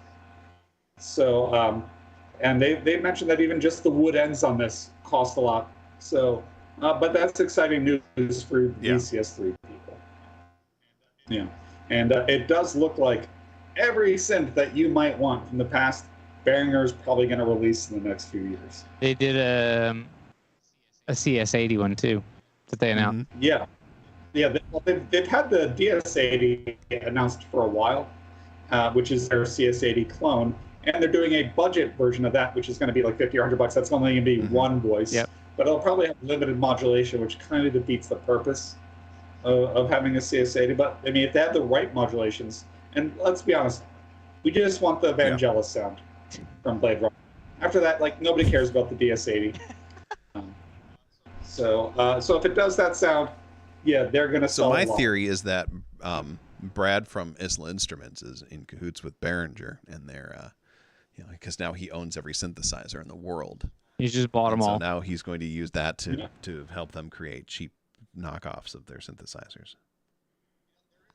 There is. So and now I've talked about the Vintage Synthesizer Museum in LA, but there's another one that's probably the largest in the world. I think it's in Sweden, and they've got 400 synths. So that one's very impressive, and maybe Isla Instruments is competing with that. And that one was put together, I think, by some European actor, and he just blew all of his money on synthesizers, and to the point where he was like, "All right, this needs to be a museum." I like to think that it's one of the members of Yellow. Yeah.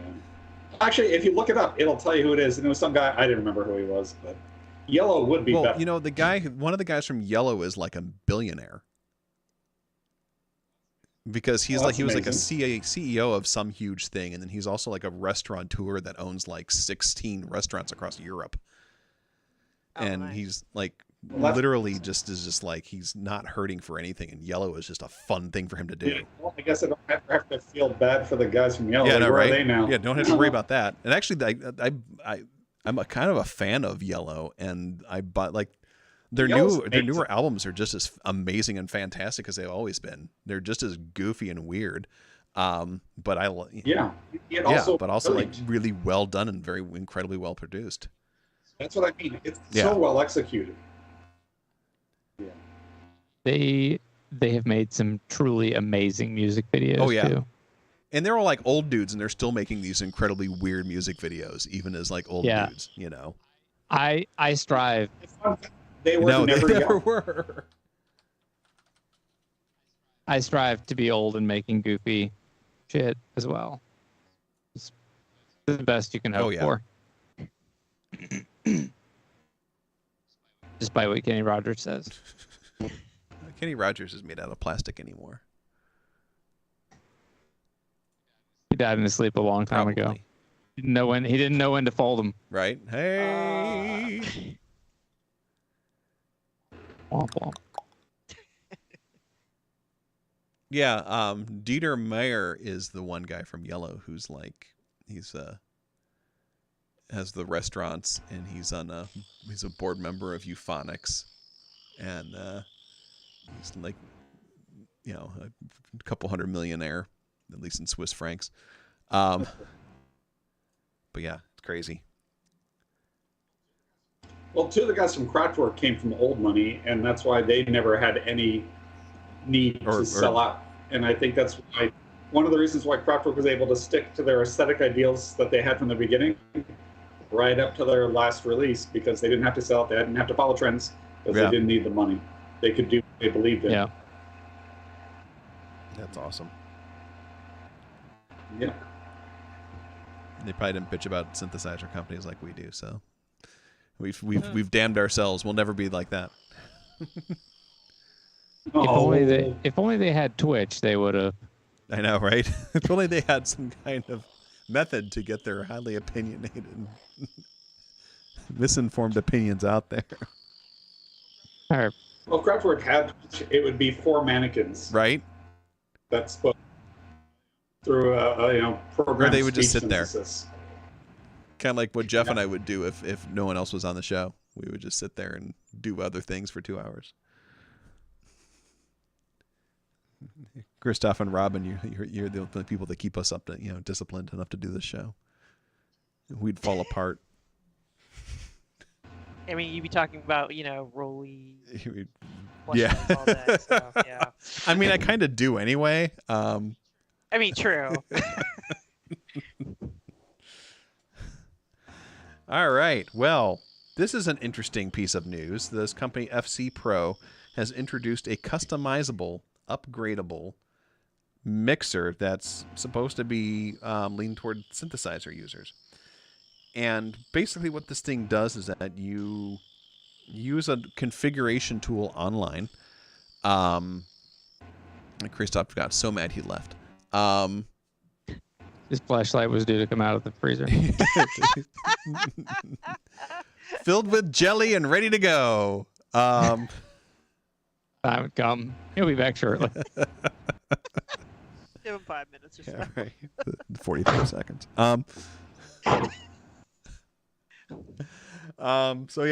Basically you have there's going to be a configurator tool online, and then you would jump on there and you would figure out how you want your mixer to be built, and then they build it and they send it to you. And then if your options change, or you decide that you want more channels or something like that, you send it back, and then they will add more to it.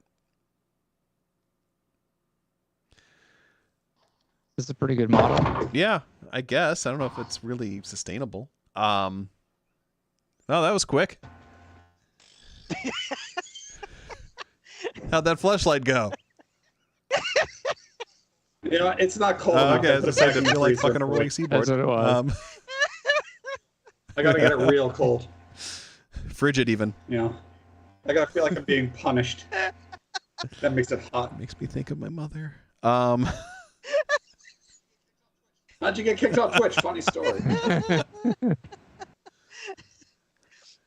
I love that Totoroman is like blushing. I mean, it's not like I've heard stuff like this before. Right. Or anything, Yeah.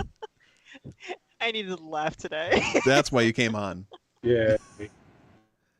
Come for the incredible up-to-date Purely news for the- stories that are 2 weeks old. Stay for the commentary about filling a fleshlight with jelly in order to. These are life hacks. This is just life hacks. This is all that this is. True. I mean, you're not wrong. Bubblegum Nihilist, I want 25 motorized faders and literally nothing else. If they can build that, then they have my money.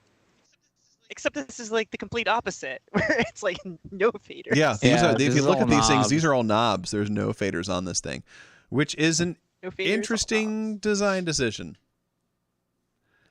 It is a decision. Yeah. I don't. I mean, it takes up less space. Yeah, but for volume. I'm not saying this is a good idea. Yeah. I'm just saying that's how you look at it. Well, Yeah. to be fair, my car stereo doesn't have a volume slider on it.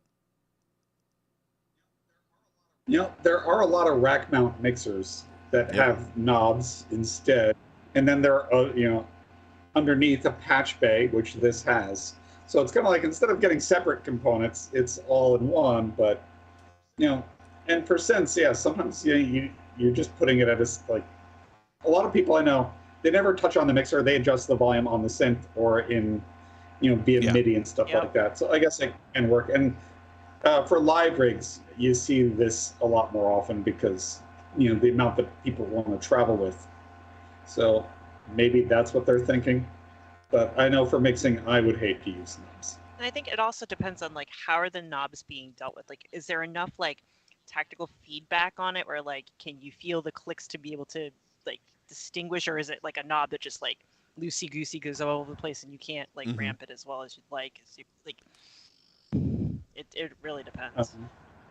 So yeah, I mean, I don't know what potentiometer they have underneath these knobs, but these knobs to me look like the knobs that are on the Yeah, Behringer they look Moog. kind of like mode knobs. Mhm. Yeah, They have a no, it's true. They do look like and that. it Yeah. probably is that same knob. A lot of these parts are just bought from the common manufacturers if you want to keep it. So it could be that knob, but I don't know what potentiometer it has from it. But I will say that if it is that knob, it does have a good feel to it. It's very, you can move, like on the Behringer Moog, I can very subtly adjust the oscillators for beating. Yeah. You could do that for like half an hour, and just to get it to the right beating that you want. So it might be fine for that. Yeah, and if the knobs are big enough too, that's a huge component on a potentiometer too, because the larger the knob, the more precise the adjustment. Right. So if you've got enough, I suspect they're not What's that? big. But I suspect they're not that big because I can see them underneath quarter-inch Yeah. jacks. that's So they're not that big. But I do think, I mean, for a lot of things, probably big enough. And then there's also the way that you implement the potentiometer here or a slider, because slider is usually logarithmic. yeah. So typically I mean, there's like audio or the like the tapers you get on amps. A lot of times are those logarithmic tapers, and then you have like audio tapers that are the straight linear tapers. So most linear tapers are basically about the same thing. I guess you could go for like a higher quality connector or something like that, but I don't know. I don't think they're really not like a high-end kind of a. Yeah. There's not like really like a room for like the Rolls-Royce version of the thing. Yeah. It's an interesting, like, I like the idea of it being, very configurable and stuff like that, but there's a weird design decisions. Do you notice there's no mute buttons on this thing? Yeah. Hmm. Or solo? Well, they better be 5 Yeah. channels then, huh? But actually, a Lactavus solo, that is Yeah. kind of a killer, isn't it? Yeah. Well, I mean, it could be a configuration thing too. Right. I mean, maybe you can configure it to be that way. It seems like they'll build whatever you want, kind of. Yeah, That's so we'll a have good to see point. when the configurator tool comes out what you can configure on this thing. It's an interesting idea. So we'll see. It's a lot of like kind of like we'll see because it's like this is coming soon. It's like okay, and I'm always a bit like standoffish when I want to like post those news stories because it's one thing. It's like this is an interesting conversation piece. On the other side, it's like is this thing really done? And it almost seemed with this one as much that they were announcing that, hey guys, we'll build you custom mixers, as much as they were announcing that they had a product. Right. Like, you want custom mixers? We build those here. Like, okay, cool. Yeah. Coming soon. We will build custom mixers eventually. Okay. Yeah. So when the chips are built. Yeah, when the chips are available. All right, so that's the FC Pro mixer. A little while back, in between shows, we had 404 Day, and Roland added the 404 to their web studio, which is celebrating the 50th anniversary of Roland. Good job, Roland, and also celebrating 30 years since they came out with anything interesting. And they released this thing called Roland 50 Studio, which are these really cute, artsy versions of their synths and stuff like that. Some of their classic synths. They have a TR-8, they have a 303, and they have a SH-101, and they have a 404, and that's it so far that there's looks like there's room for 3 more things. So we'll see what comes of that.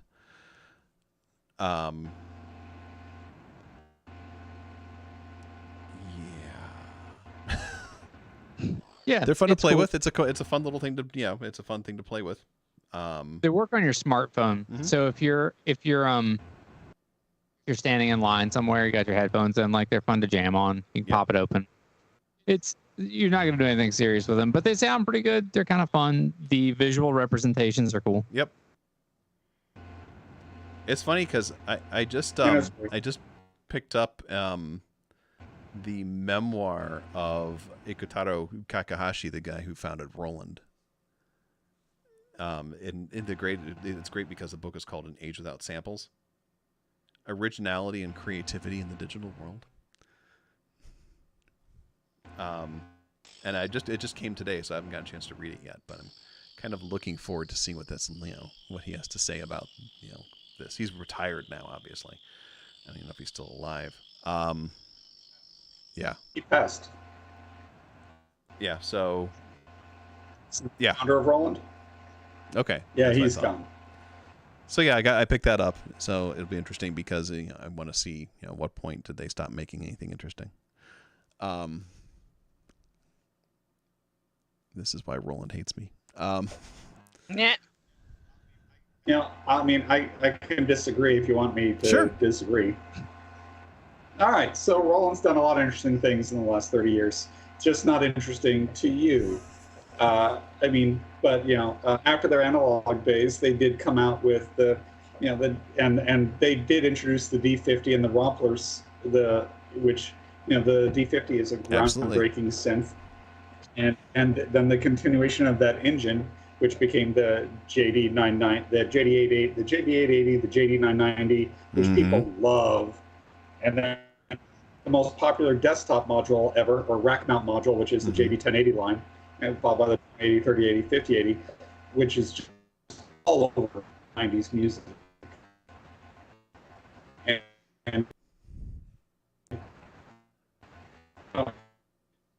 Uh-oh. Please stop your Max Headrooming. It's a very powerful engine. So you can my back. Yeah, I could see that. You're popping in and out. That's what I get for saying. Yep, see that? Oh, technical difficulties. I'm sitting here pushing a button. The no Roland button. Yeah. I think you were saying something about were you getting up to the Integra 7? I wasn't. Eventually you'd get there, but I would say that so the 2080 line is the 1080 line, is a very powerful engine. They also they put up the first granular hardware synth, the Verisynth, which wasn't successful, but did definitely push the envelope. And as you'll see in that book, he had a thing where he did not want to look back. He did not Right. want to reissue equipment, and he basically refused to. And he wanted everything to be always looking forward. And when Nordlieb came out with their first VA, the JP 8000 is probably the most popular and beloved of all the original generations of virtual analogs. The Super Salt, yeah. that's their innovation. The Hoover sound. Yeah. So, and then, other innovations. So, as much as we hate that they came out with a subscription model, they did it in a subscription model without breaking your bank. And although we don't like it, for teenagers, that might be a very valid way to go. Yeah. And the fact that they have come up with, pretty realistic sounding versions of these old synths that'll just run on your desktop is again impressive. And that they've combined all of their current products to run on that engine with the Zen Core engine, and is it's a leap that nobody really has made, and they did it. And the nuances of that engine are quite impressive, so that it's so detailed that they can kind of port any engine they've made in the past just as a set of parameters for this engine. So I would say that they do a lot of interesting things. It's just not the things that we love. And Mike, I just crapped out again, didn't I? A little bit. We got the gist of it, though. Yeah. Yeah. But yeah, for all the innovation, then the TB3. Yeah, but anyway, it's a lot of make good, and the TB3 is the worst thing ever. And at least their interfaces are better than Yamaha. I mean, so is a potato. Yeah, fair. Potato has a better interface than Yamaha. So, and anyway, in all the boutique synths that they released, that the guy who wrote that book, the guy who founded Roland, he never wrote up. Oh yeah. That's something they got away with because he was done. Yeah. Yeah. Because he has said always looking forward and never looking backwards, and they left a lot of money on. They could all these demand things going for tremendously high prices, and they could have made bank on it, and they didn't. And that was because of his philosophy. Yeah. So after he passed, they went back and they picked up that money. But even when they did, they didn't release any of those old boutiques as analogs. They made them all really small as VAs in tiny little boxes. No, absolutely. Yeah, and those are good points. And my biggest issues with Roland, to me, is that they've become this marketing hype company that is not really doing anything as far as quality stuff, and they're doing stuff like they're grabbing at like straws sometimes, where it's just like, we're gonna do this era and we're gonna dedicate ourselves to this ARIA products and stuff like that, and then a year later, like, just kidding, haha, and then moved on to something else, and then I'm waiting for when the next thing comes along and they just drop Zencore, and then there's no support for the hardware all of a sudden, and that kind of thing. Yeah, that is a very good point. Like if you bought System 1 and you're thinking that they're going to keep releasing plugouts, nope. And the people who bought the System 8, the plugouts that they originally released, are they going to make any more? Doubtful. Roland does screw their customers. And so we were talking about Novation before. Novation is the complete opposite. They'll keep releasing updates, and they'll release updates that make synth a lot better.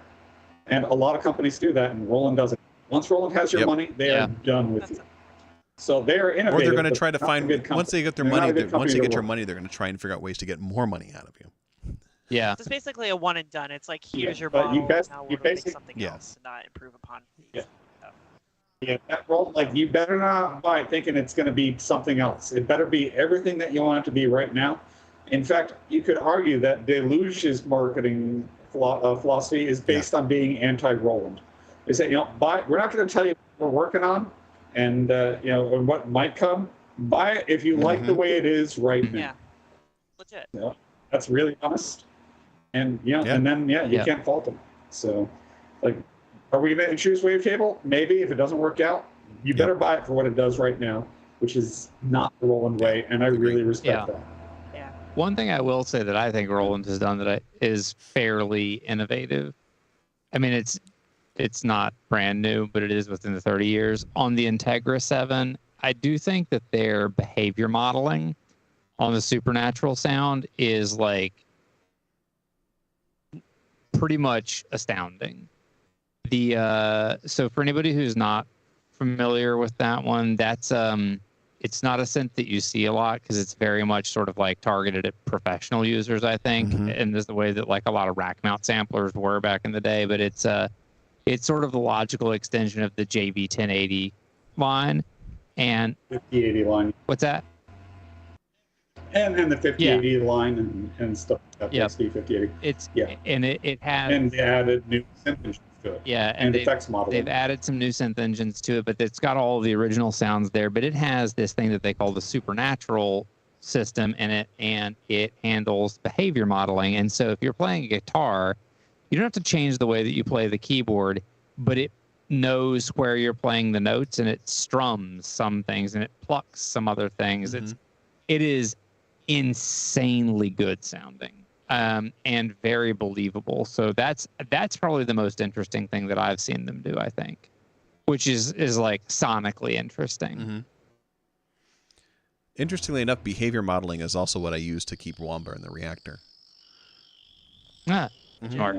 Yeah, it usually involves cookies, but you know.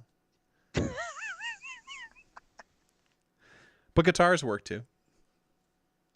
And that kind of technology is interesting. And yeah, I mean, they've done things. I'm not really into them. There's a lot of decisions that they make that I don't agree with, and things like making their hardware out of the cheapest plastics possible and stuff like that, and charging premium prices for them and stuff like that. But I mean, I guess I shouldn't poo-poo Roland too much. They have done a lot. They still do a lot of interesting things. They make great accordions, and yeah.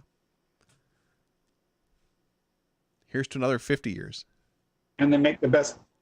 Yeah, their D-beam D-beam controls. controls are phenomenal.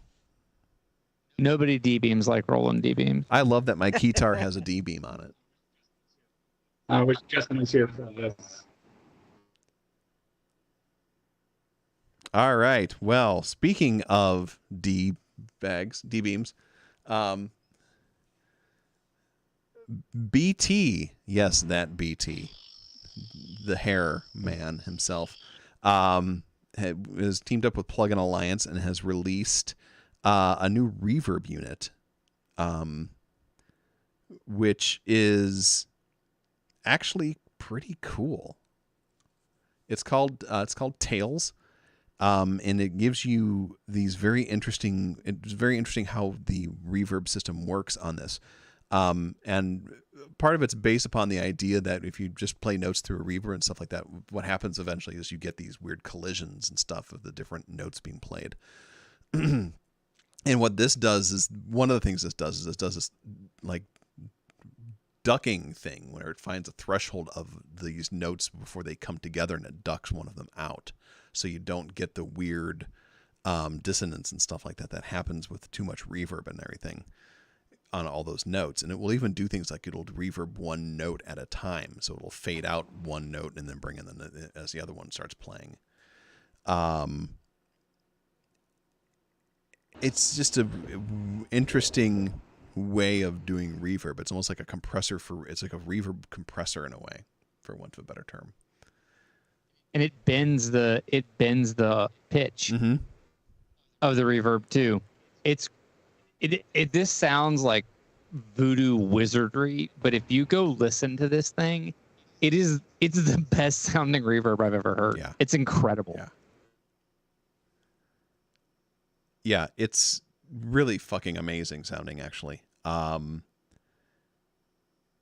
It's retailing for $150. It's on sale right now for $105.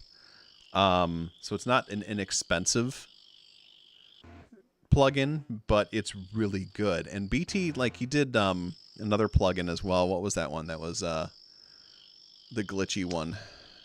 Oh yeah, he's like the original stutter edit thing Stutter that he did. edit. Yeah, he did that one, and that one was actually really good too. Yeah. And then one of the things you can also do with this reverb thing, by the way, is you can also use your keyboard to control the reverb as well. So you can play it like you can play notes into this reverb, and it will alter what it does. Sorry. Yeah. He's kind of a douche canoe, but he's clearly talented too. Yeah. I mean, like, I don't like the stuff that he does, but he's not a doofus. I mean, his music is for somebody else, I guess, not for me, but he knows what he's doing. He is a synthesizer maniac. Mm-hmm. I mean, who were you referencing? Junkie XL, I think earlier, Christoph. I don't know. He's in the void now. You, Christoph, you have gone to the void, it looks like. But I mean, like, he's a synth maniac like Junkie XL or some, just somebody who's just really into it and really knows what he's doing. And so I don't know. I don't have to like him that much or his music, but man, this is like, there aren't a lot of effects plugins that I would even consider getting, and I'm probably going to get this one. It sounds amazing. Mm-hmm.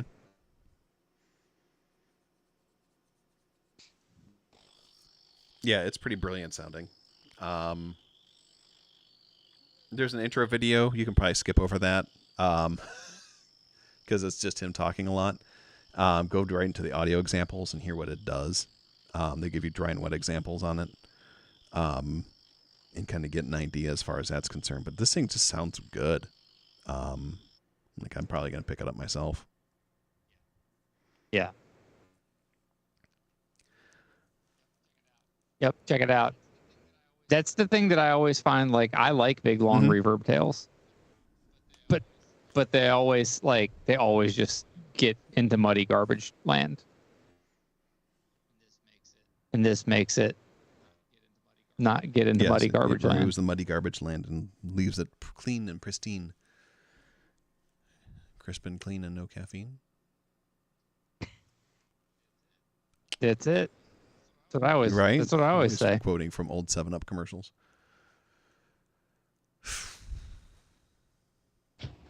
Yeah. So yeah, it's cool. And finally tonight, Air Music Tech, who are the people that made the soft synths that are on the current MPC firmwares, as released those MPC virtual instruments as VSTs, which is kind of cool. So they released them each separately, which kind of is irritating. And their pricing goes anywhere between $29 and up to $80 per plugin. So that is the excuse me, that is the Hype, which is a FM wavetable virtual analog synthesizer. The Air Electric, which is an electric piano emulation. The Selena, which is their take on the ARP Selena string ensemble machine. It's sample based, so it's not really an emulator. And then the Mellotron, which is the Mellotron.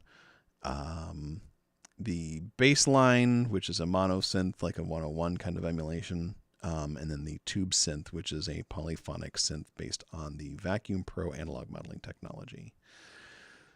So all those are available to purchase and download and run in your DAW. They sound okay, and they're not bad.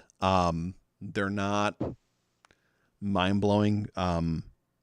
They're serviceable on the Akai MPCs. I use them a lot, actually. Whenever I'm messing with the MPC, I usually end up using plugins and stuff like that as much as I am using samples. And they're perfectly serviceable. The Bassline one's pretty good. Yeah. And you can do interesting things with those instruments in the MPC, which, I'm sure you can do just the same in your DAW and everything like that. But I don't know if you can program out everything and then dump those and save those files and put them into your MPC.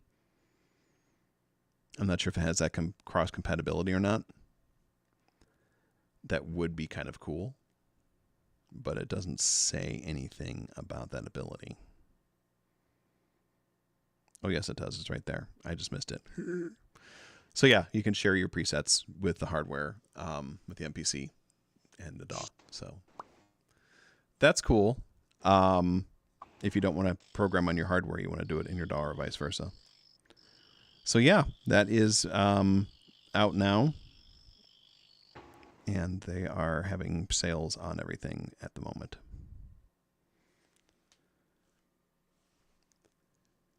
Get synths cheap. Buy things, consume, feed the Consume. machine. Continue your midlife crisis. You can get a Timberwolf too on Reverb. Some buffoon. I don't know who this buffoon is. There's one on Reverb brand new for $300. There's also one on Reverb brand new for $640. For April Fools. I don't know. I wouldn't take a Timberwolf for $640. Somebody might see me with it. That's nice. Oh, that one's in Australia. That doesn't count. Oh, The okay. Australian money's Yeah. not- Okay, Australian money is, like, that's a little bit weird. more plausible. It's because everything costs 100 times more in Australia. Okay, so $300 for the Timberwolf. It's atrocious. It's so bad. I posted a video link to the Timberwolf earlier of a demo of it, and it's so bad. Please, after our show is over, go watch it. I will post it again here, everyone. This is the worst demo video for a synth that you will ever see. Ever. I guarantee it. There's no way that you will ever see a worse video than this one. Oh yeah, I did see this one before. He It's looks so like he hates his life. and the Timberwolf goes like merp, merp, merp, merp, merp, merp, merp, merp, merp. It's And they didn't. Yeah. They I'm watching didn't like. the video now, and I'm not even playing the audio, and I just see his face, and it's says it terrible. all. Bubblegum Nylos, you will not see a worse synth demo than this. Like you sample the OPZ or sample the Timberwolf into the OPZ. That's right. And then try to use it. Yeah. The Singularity says, share your take on a synth that will get you canceled. Well, I think we just did that with the Rolly Seaboard Yeah, it's the Rolly Seaboard. sex Ah. toy. Speaking of, how's that fleshlight, Derek Christoph?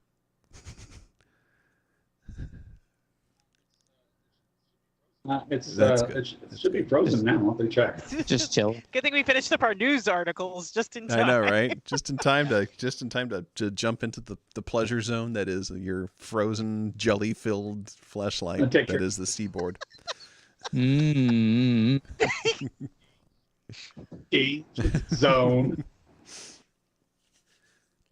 Yeah, and then like Roland. Although I have the D05 because that's the only Roland boutique synth that actually made sense to me. None of them ever did. Womber says, "Did you fire Skinny Puppy Guy, boss?" No, I'm looking at Skinny Puppy Guy right now. He's right there. He just doesn't have the Skinny Puppy sign in front of him. I'm skinny. Skinny Puppy Guy. So, Womber, you can still win Dream Date with him. Well, let's hear it. What do you have to tell? I was to say, you might need hair to be bring up the recognized? hair, and that might clue.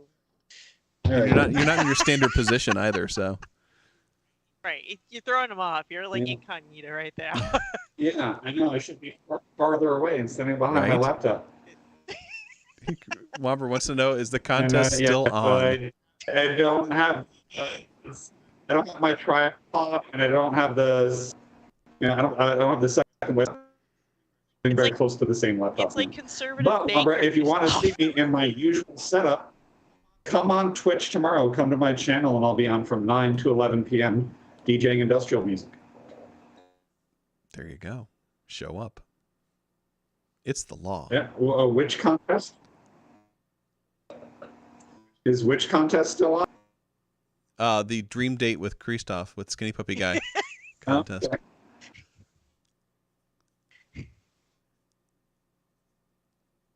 Oh.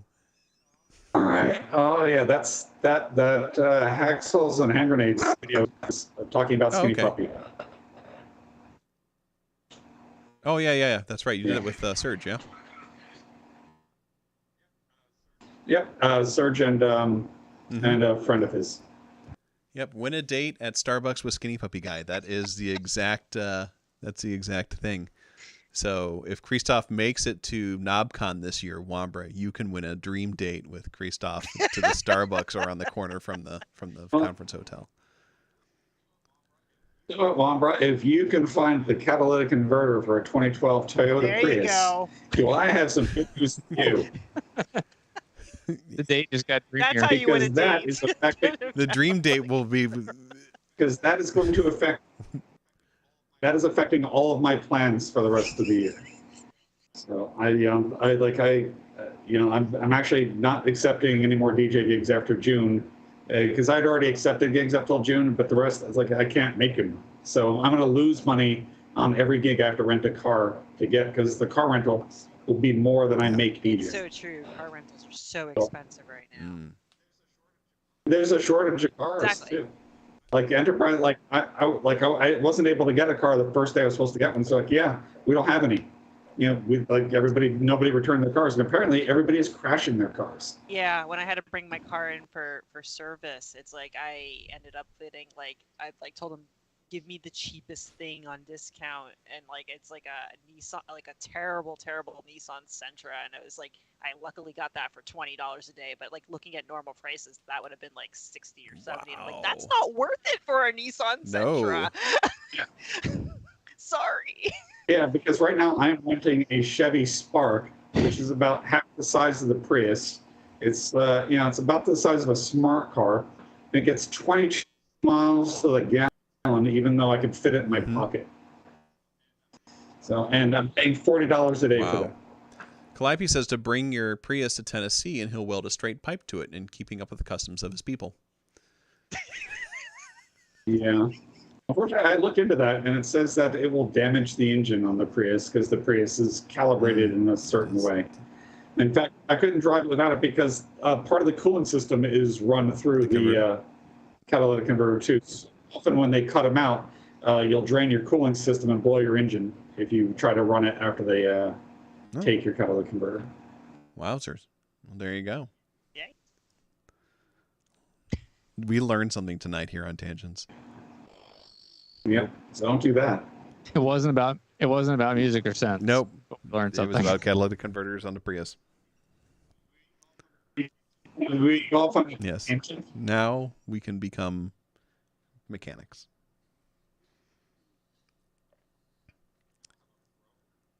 I don't have a fro. No, he's confusing that with my channel. Mhm. All right. Oh, Your wait, mohawk sorry, is Wambra. getting long. Oh, yeah. Yeah, my mohawk There you is go, currently Wambra. inches long. I got to cut 3. That is kind of looked like Christoph there. If Christoph had orange flaming hair. That's There true. you go. If I could sculpt Yep. it, There you go. there needs to be more if I can there we go. Perfect. That's me. You're welcome, Wambra. I just need to get a frozen fleshlight. Speaking of, we don't want to keep you. I know you've got a cold date with a hot fleshlight, or hot date with a cold fleshlight. You know what I mean. You've been watching Tangents, the only show on the internet. We'll be back in 2 weeks with more exciting news, ridiculous stories, and possibly Justin if he is ejected by that horse. Anyway, thanks for watching. Christoph, Jeff, Robin, always wonderful having you on with me. Thank you so much, and we'll see you all in 2 weeks. Have a good night. Take care. Oh, shit, we got to find someone to raid to. Who are we raiding to? Oh yeah. Oh, that's shit. that thing. Looks like we're going to Sid.